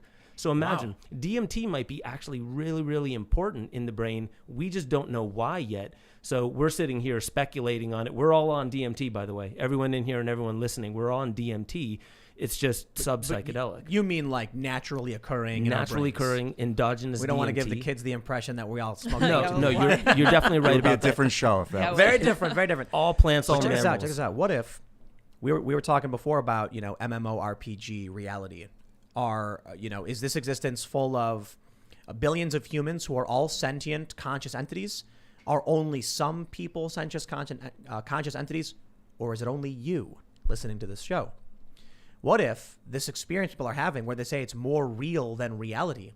What if that's just like when you're not playing the game? So have you guys seen the Rick and Morty episode where they go to Blitz and Chits, I think it's called, and he plays the game called Roy, and he basically puts on this headset and then lives a full life as a guy named Roy, and then he loses when he's like in his old age, gets crushed by a carpet, and then all of a sudden he like comes back to the game, the arcade, and he's like, wait, who am I? I'm Morty. Like, what if that's what it is? What if the reality is you're not really blasting off, like you are, but you're not really breaking through. It's just like you're temporarily looking back at the real world where you're playing this video game that is humans on Earth. And it's a temporary glimpse because DMT doesn't actually take you out of the game. You're still alive. What's really interesting is because like we can access it and we can turn it up. I believe we can. It's not proven yet, but like Wim Hof, the Dutchman, he holds 26 Guinness World Records. He has a breathing technique that allows him to swim under polar ice caps. He's ran a marathon in the Arctic Circle as well as in the Sahara Desert without drinking any water. He's climbed to the top of Mount Everest in sandals and shorts because of this breathing technique. And so that's what made John Chavez and I, when we were making DMT Quest, we took a Wim Hof breathing instructor and we sat him in a chair and we had him hooked up to EEG machines and we just had him do the breath. And we looked at the EEG profile and it looks, to our understanding and to what we've compared it to, identical to the DMT EEG profile. That's crazy. So this is, now we're talking about human potential. How do you access the DMT and why? So Wim Hof is saying, we are helping people with their intractable depression, anxiety, PTSD, OCD, all that kind of stuff. The same thing that psychedelics were doing. So you also, who is it? Salvador Dali, somebody said, do you take drugs? And he said, I am drugs. You just have to know how to access it. Like we produce it. So now it's like, drugs is such a harsh word, but is there a real purpose to alter your consciousness? If we get into such like biases and like rigid thinking, is it healthy to break ourselves out in a healthy way, not too often, because that could lead to its own addiction or messiah complex. But, is it healthy to break ourselves out of rigid thinking and then come back, integrate back into normal life? What if there was a way to actually focus your mind into mass producing DMT to access blasting off or breaking through the veil completely on your own, just through training and exercise and practice? Visualizations and you guys have seen Doctor Strange, the movie? Negative. When so he's like, his hands are all messed up and he's trying to find a cure, and he goes to Kamertage and he meets the Ancient One, and she grabs his head, and then all of a sudden he blasts off and he's like flying through space. What if there was a way to train yourself, because your body does produce DMT, and you mentioned this guy who does his breathing technique. What if he's like, it's like rudimentary access to this ability to like control yourself? And what if humans actually could reach that point through training and meditation to actually be able to experience DMT trips just by thought? I really think that governments are already doing that, and like, so I've seen in Russia, I've seen in China, I've also seen in the United States documentation from the Department of the Army in I think it was 1983, where they were looking at what's called, from the Monroe Institute, and the Gateway Experience. It was called the Gateway Experience. I have this documentation where they're like, we really need to understand hypnosis and the power of focusing the body and the mind at the same time, and how you can remote view, telepathy, telekinesis. The men who stare at goats. Right. So that's definitely an aspect of it. But beyond that, like, we know that remote viewers help in criminal cases. Is that like, true? That sounds crazy. No. I mean, look it up. I mean, it's not something that I personally have the documentation on, but so remote viewers helping solve crimes, they have been brought in. They have been brought to help, and you can't prove, but it seems like they have actually helped. That there's actually been some cases that were solved, and there's this guy, something Campbell. I want to say Tom Campbell, My Big Toe, he wrote, and he teaches people how to do remote viewing. I got an article about, in 1979, half a dozen psychics working inside Fort Meade were, on more than 200 occasions, trying to peer through the ether to see where the hostages in the Iranian crisis were being held. Was it successful? I don't know. I would have to read the whole thing. I've even heard of like local crimes, like kidnappings and stuff like that, where a remote viewer was brought in. I'll have to check that out more, but I do know that governments have been studying this. They at least want to know, and I absolutely believe that the reason why we're having major universities looking at psychedelics and things like that is because the Wim Hof, the super soldiers in China and stuff like that, a lot of it does have to do with the mind. And Wim Hof, what did he repurpose? Now I have to give all the credit to Wim Hof, because no one was talking about Tumo or different like yogic breaths and stuff like that. But there was a whole, like, yoga is one of the longest lasting disciplines, movement disciplines, and they focus their body and their mind with breath. If I told you that through legitimate real yoga, not like, suburban housewife yoga, a man could live for 200 years, would you believe it? I would, and I've heard enough stories of it. I was going to bring this up. I was waiting. I was like, I'll bring it up in a second, because I knew a guy, he was a Hare Krishna, and he was telling me stories about what yoga really is. He was like kind of perturbed. He was like, I'm really angry that all of these like suburban housewives are treating yoga like it's just stupid exercise, man. It's like spiritual. It's what you eat. It's what you live. It's what you experience. And he goes, I'm telling you, man, in India, there are yogis who are 200 years old. And I said, get out of here, dude. There's no way. Come on, man. And he was like, I'm telling you, man, they go up to the mountains and they meditate and they do yoga and they live for hundreds of years. And I don't believe it. I didn't believe it. I don't want to say I do believe it now, but this was a long time ago. I was like 18. I started reading about caloric deprivation. Are you familiar? Yep. So we've like doubled the lifespan of what mice by just giving them the bare minimum of food they would need. And I read this really great quote. They were like, it was like a scientist who said, "It's remarkable. We've doubled the lifespan of the average mouse, though I wouldn't call it living."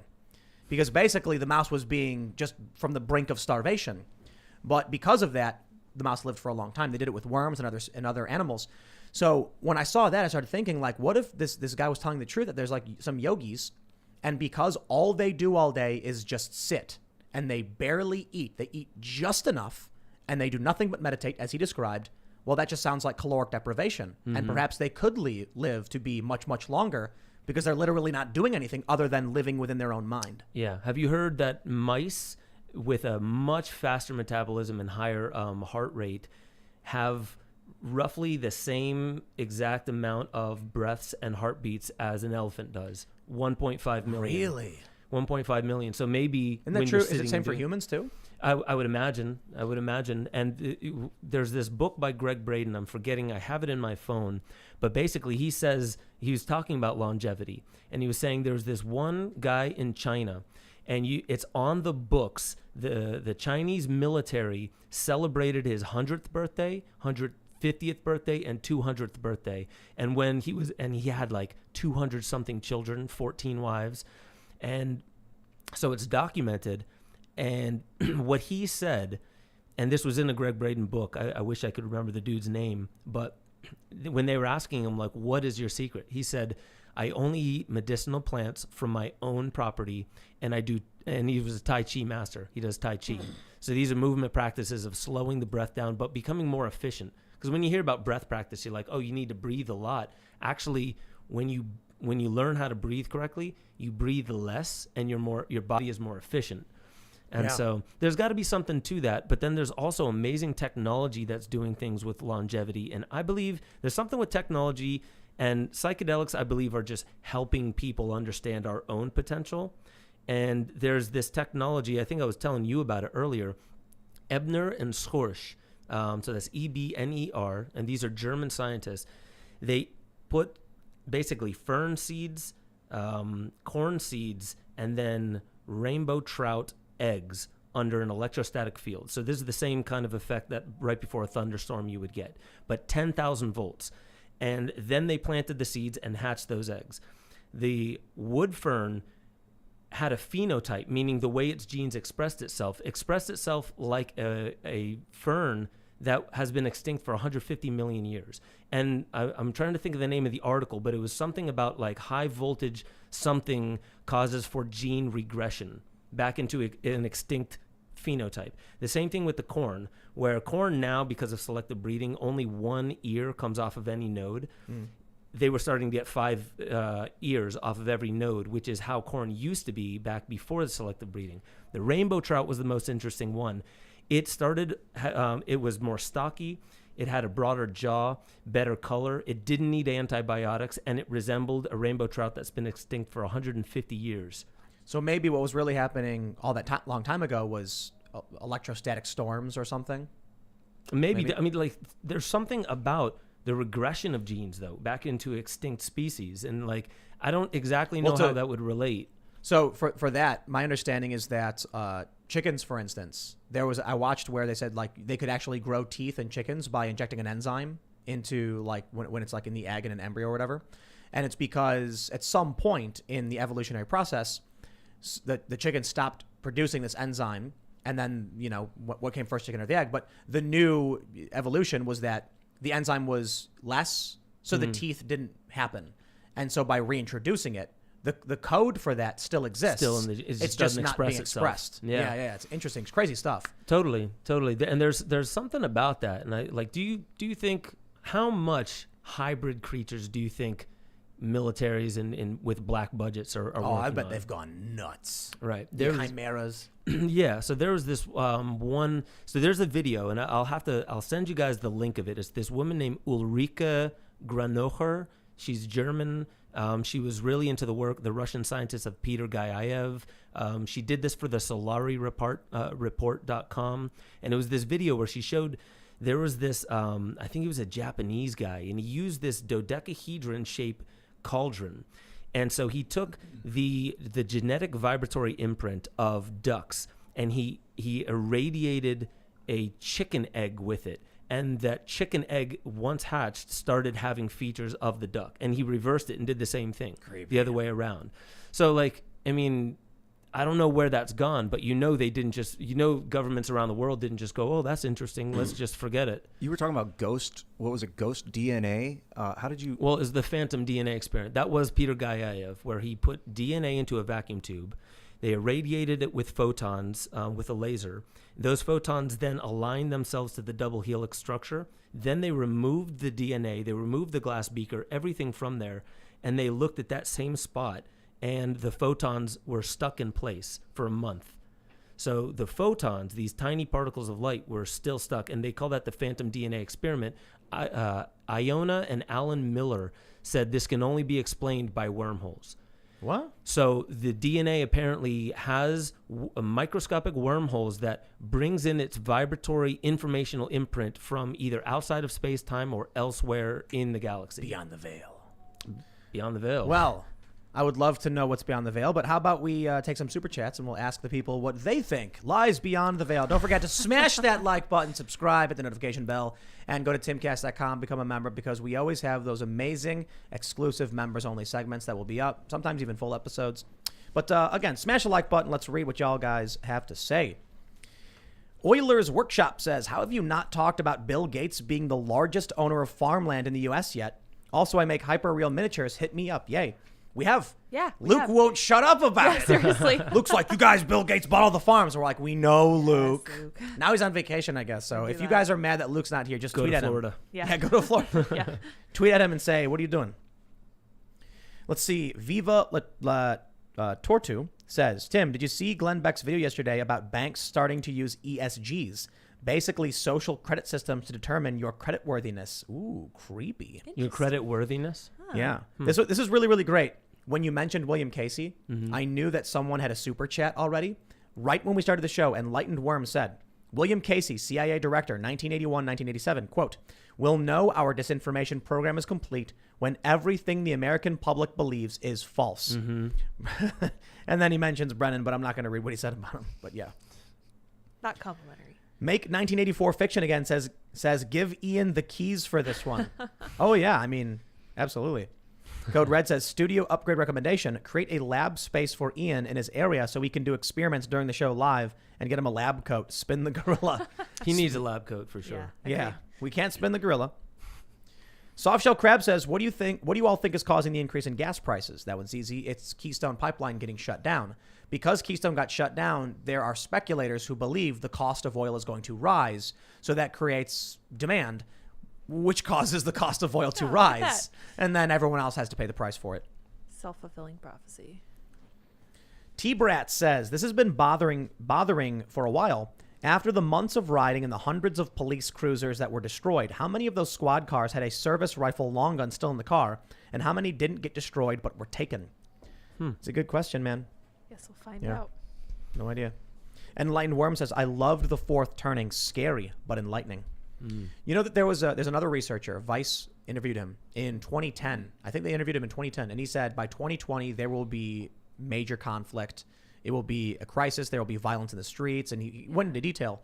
And then Vice wrote a follow-up. They were like, 10 years ago, we talked to this guy and he was right. That's crazy stuff, man. A lot of people have predicted this.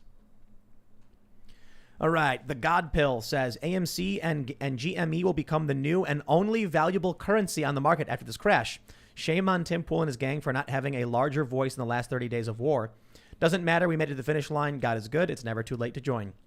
I thought about how funny it would be if like currency after the crisis is GameStop stock because people are buying it like crazy as a meme.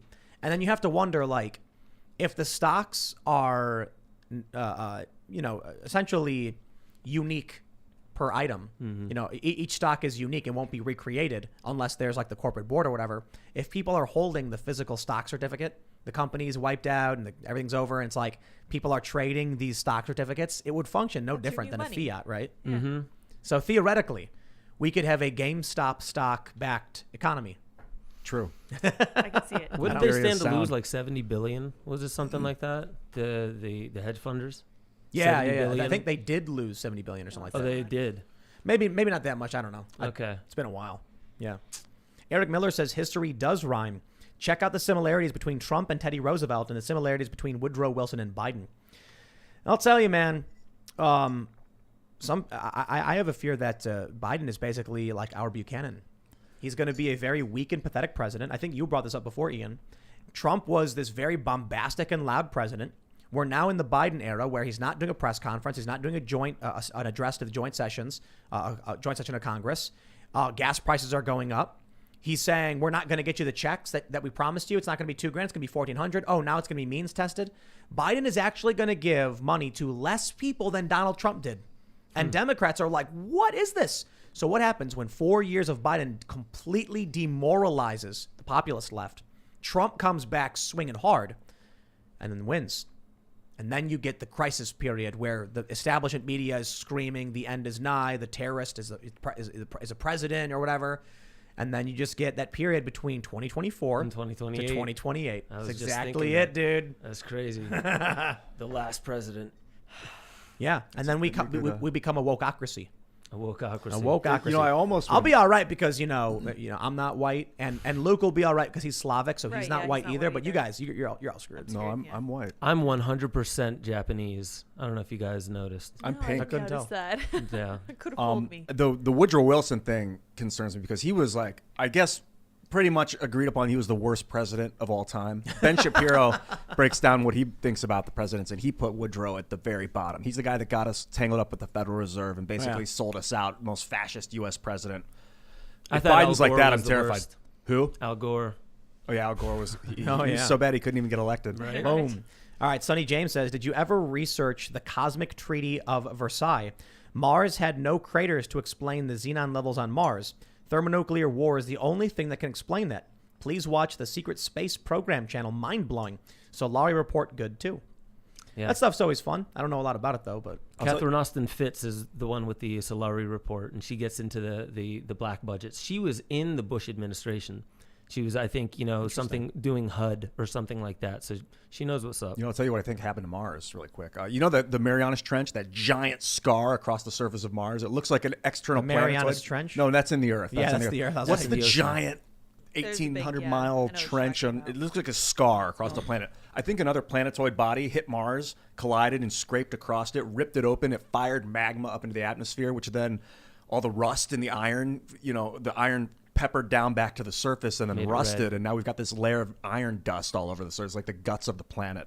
And underneath that is ocean, beautiful frozen ocean. We all know that an invasive parasitic species invaded Mars and killed off the Martians about 1,000 years ago, and there were several centuries of revolt. And then it was only after astronauts from Earth went to Mars and unleashed the parasitic race that they came to Earth, and then Superman, Batman had to form the Justice League and rescue the Martian Manhunter to stop. You're the forgetting parasites. about the creatures inside the sun that shot a laser beam inside of Mars first.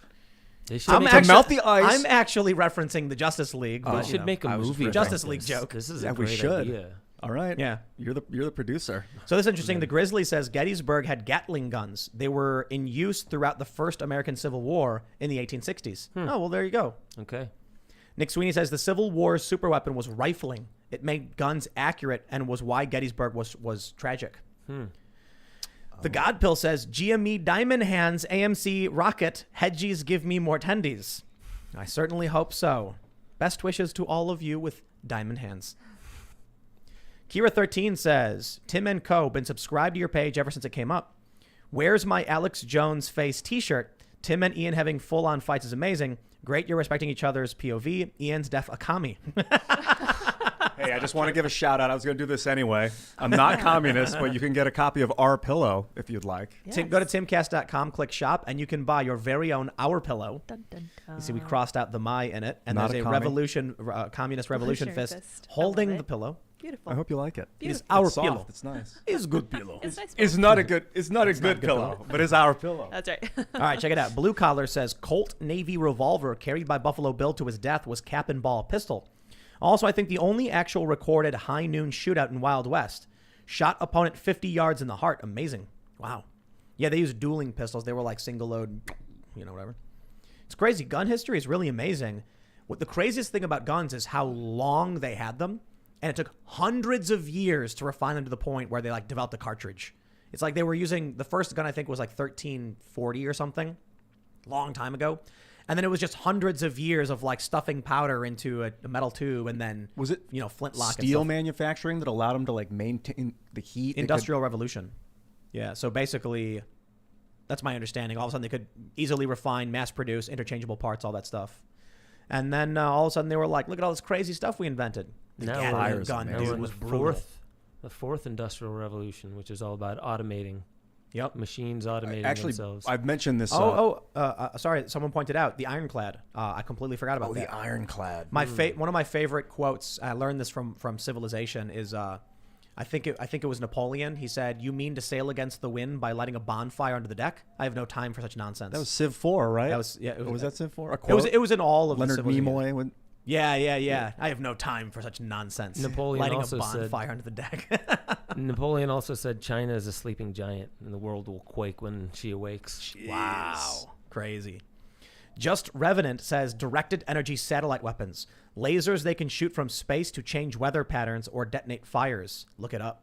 Oh, I believe it, man. Because we've actually seen the IR lasers they already have been working on for the past couple decades. It's really amazing footage you can watch where they have this gigantic laser, a massive lens, and it just points at a drone and then boom, it bursts into flames and then crashes.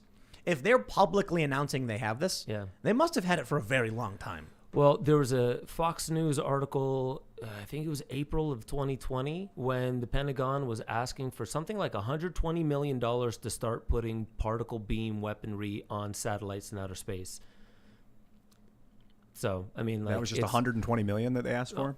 Strangely enough, yeah. But like, I mean, I believe they already have it on there or had it on there. But, particle beam weaponry on satellites, and that was violating the Outer Space Treaty, something like that. But there's like loopholes with that. Low Same orbit thing as ion cannons. DARPA wanting to put bases on the moon and be able to use the moon for resources. That's also violating the Outer Space Treaty. But there's been people forever saying like, there's definite ways to find loopholes around this.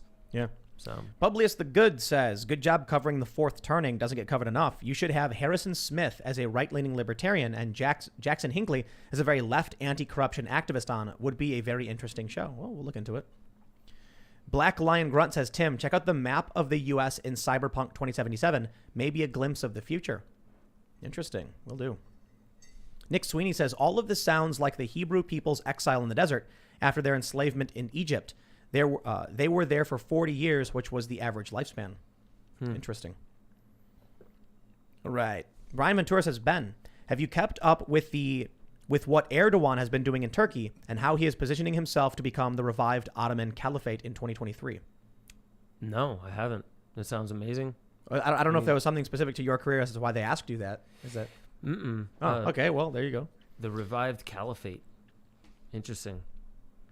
Man, we didn't even talk about the massive 4,000-year-old along the Silk Road, drug vats of drugs with opium, poppy, or poppy, cannabis, and ephedra that was shipped along the Silk Road. Drugs that go back thousands of years. So, like, Turkey was very, very much so implemented in where that was shipped as well. It's amazing to me how the history books have just written drugs out. And they make it sound like we evolved without For real, them. dude. People were doing drugs like crazy. The anointing oil, there's this guy, Chris Bennett, really good author. He's saying the anointing oil, there was cannabis in it. A lot of the major religions started with cannabis as being like a major part of even the tree of life, some called it. But cannabis, all these visions that they had, the anointing of Christ, how you commune with God in the altar, the smoke that came from the you're saying the tent that of like meeting. the apple of the tree was actually a nug, and it was like, don't smoke that. You smoked it, Or know some kind too of much. psychedelic. Graham and Hancock then you know says, too much. Yeah. Whoa. Oh, snap. What's Knowledge going of on? good and evil. Yeah. All right, Lisa Civil Disobey says, Tim, I like your podcast, but a lot of your audience sounds like a bunch of angry, bitter old dolts. No better than the purple-haired feminists that are always bashing. Maybe their own nag attitudes are why they're alone. I would like to recommend something. First, smash that like button. Second, Flash Gits has this really hilarious bit about a feminazi. And the best thing, the funniest part, is when, so it's basically this feminist, she's really annoying, and she's like always offended by everything. and then it ends with like her at a protest where she's smashing a cop car. And then all of a sudden, men's rights activists show up, and they're like, men's rights activists! And then the men's rights guy goes, we want our foreskins back! And then they start fighting, and I'm just like, that was some of the best writing ever. Oh my So God. good. All right. Beer Star says, at the end of the Civil War, the ironclad ship was invented, the proto-battleship, which was the dominant weapon till World War II and the aircraft carrier. That's right. Was that I in played the Civilization. East India Corporation? Was that how they started dominating as pirates? You know, I think that was physics. When Isaac Newton developed physics and the ability for long-range cannonry, is when the English basically dominated and started capitalizing the globe. I know that once the Silk Road was kind of cut off and high tariffs and stuff like that, basically I think it was the English and the Dutch started using the long way around and using ships, but they became the first pirates with these heavily armored ships, and they would just bang the crap out of India. Then you might be. The ironclads might have been used. I didn't know. I don't know much about that. That's nuts. Best Auntie Ever says, info from a friend who works for Bonneville Power Admin. Protests are planned for March 6th in Portland, Seattle, Olympia, Oregon, Oregon Coast, and Eugene. Violence anticipated. Can't even imagine what the hell they're protesting now. I mean, they're always protesting, so, you know. Oh, Libra. Yeah, that was Facebook's currency. Yeah. That's what you guys were saying, yeah. Publius the Good says Libra was blocked because it would have given Facebook more power than the CIA or any state bank. Essentially, they would have controlled all of the most important emerging fields of intelligence. Makes sense. I don't want Grand Emperor Zuckerberg. No. You We don't? probably already have him. It's probably he's probably already in charge of everything because he controls Facebook. I don't know. He seems like a nice guy. Yeah, what could go wrong? Yeah. Nothing. Now that I Nothing. think about it, Zuckerberg is our friend. He does Yeah. seem Julius nice. Caesar was great. He says He's so. just a good dude. Yeah. He says so. Yeah. I love Mark I'm Zuckerberg. shivering, Me and too. not because it's cold up here. My Facebook page has got nuked by Facebook anyway. So Dude, I I'll figure- put a picture on Instagram and get 1,500 likes. I'll put it on Facebook. I'll get 7.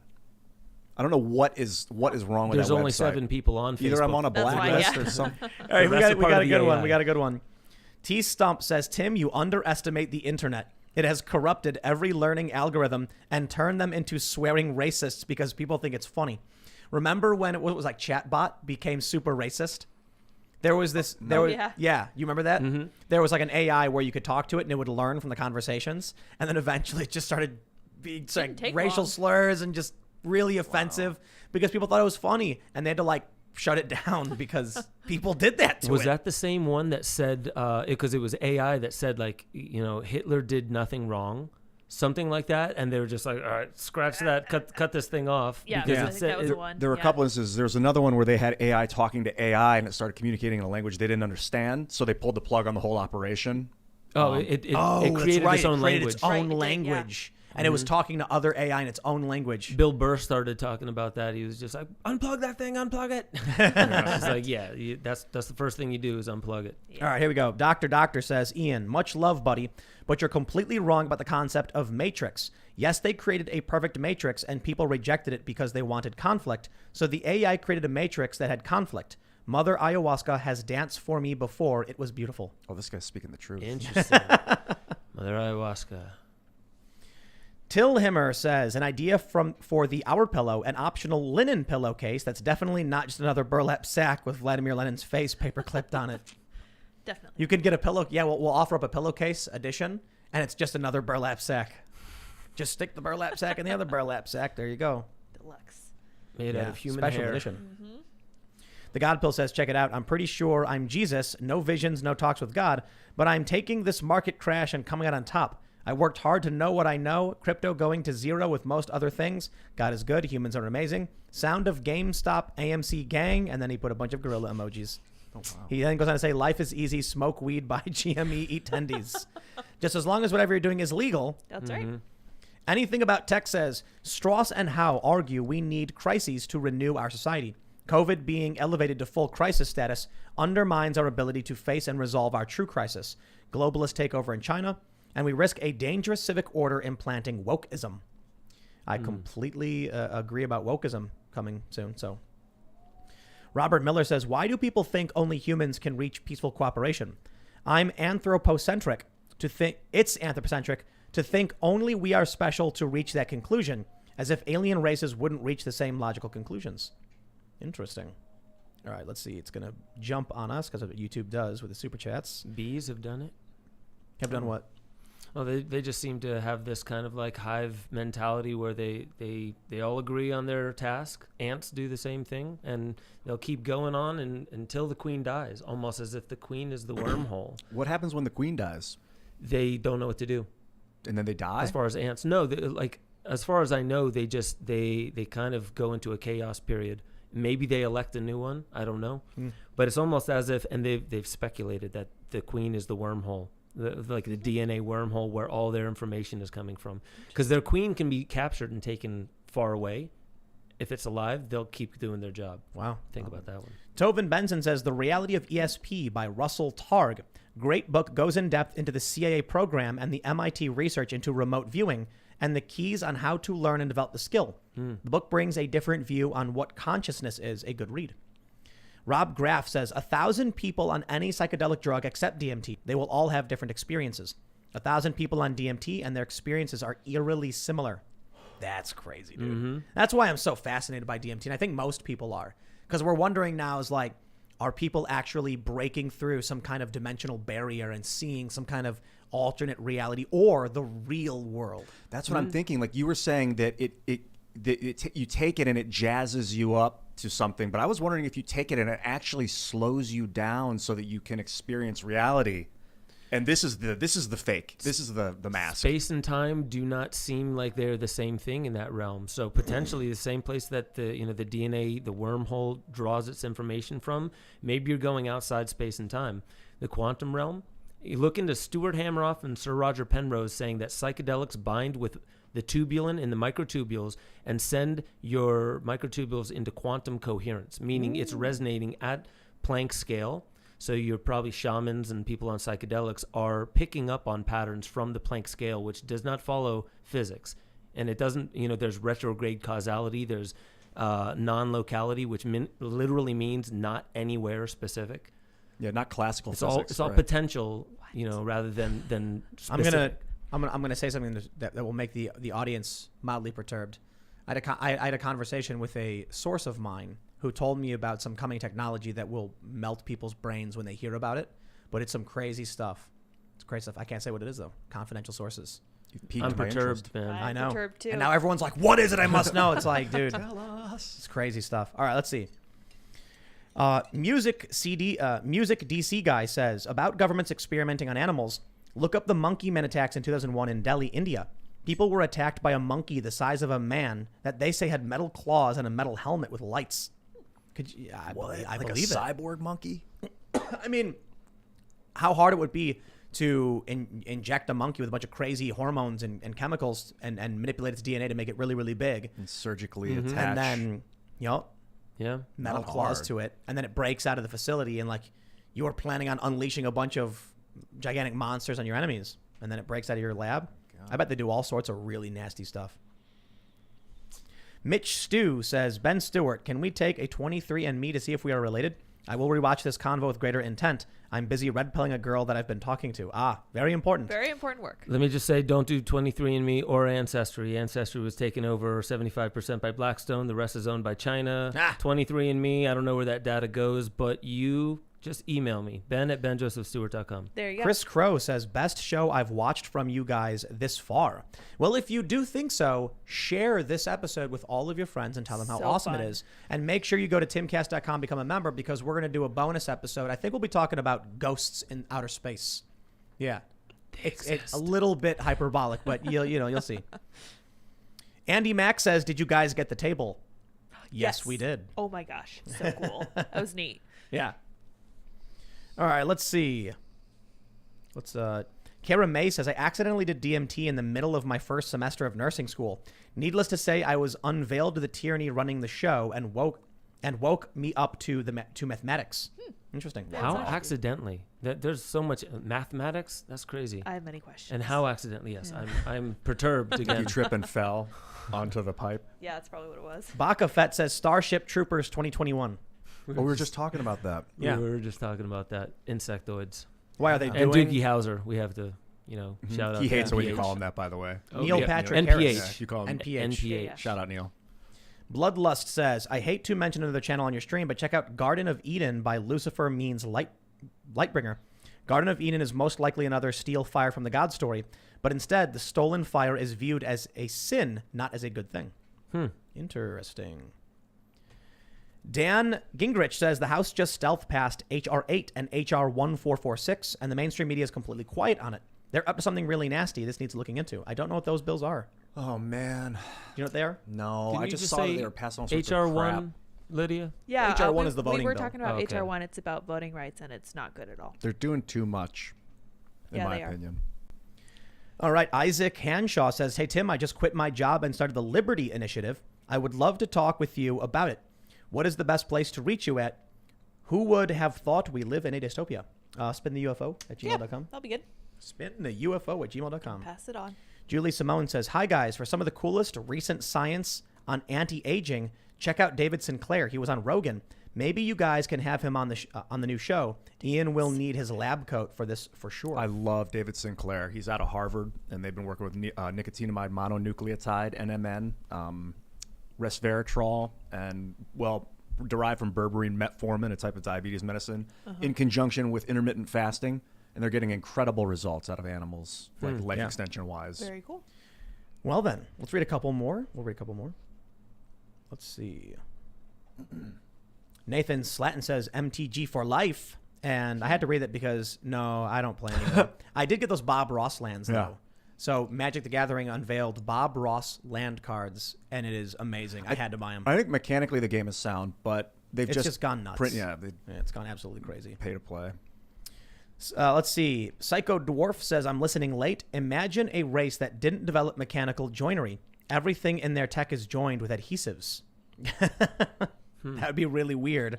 Super strong adhesives for like building a rocket. No mechanical jointing. Might not work as well. That'd be really, really weird.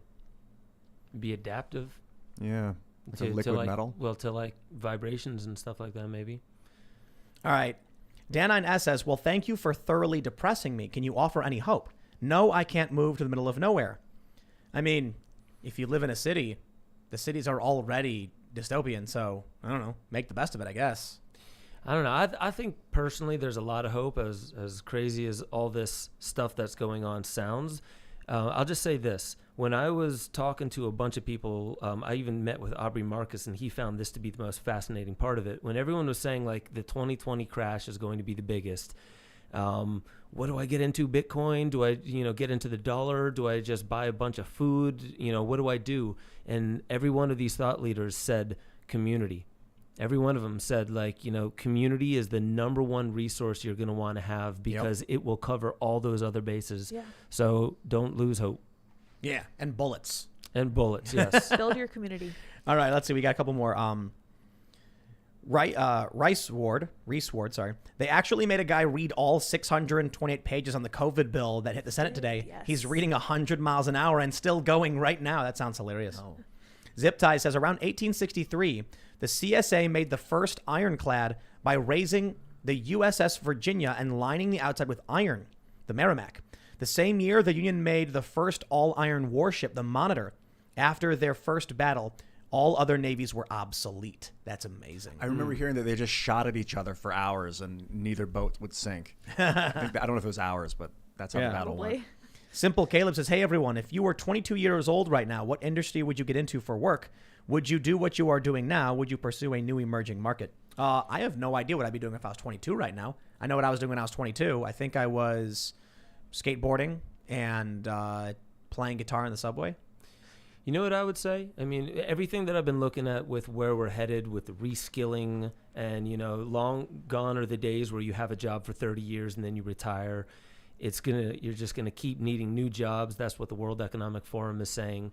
I would say, like, definitely moving digital content, like online content is definitely going to be in demand more and more and more. So, like, I mean, coding, yeah, for sure. But I would say get into something that you're passionate about. That'll make sure you have longevity and something with online content. I am definitely biased because that's what I'm into, but it's replicable. You can make one piece of content and replicate it 1 million times for free.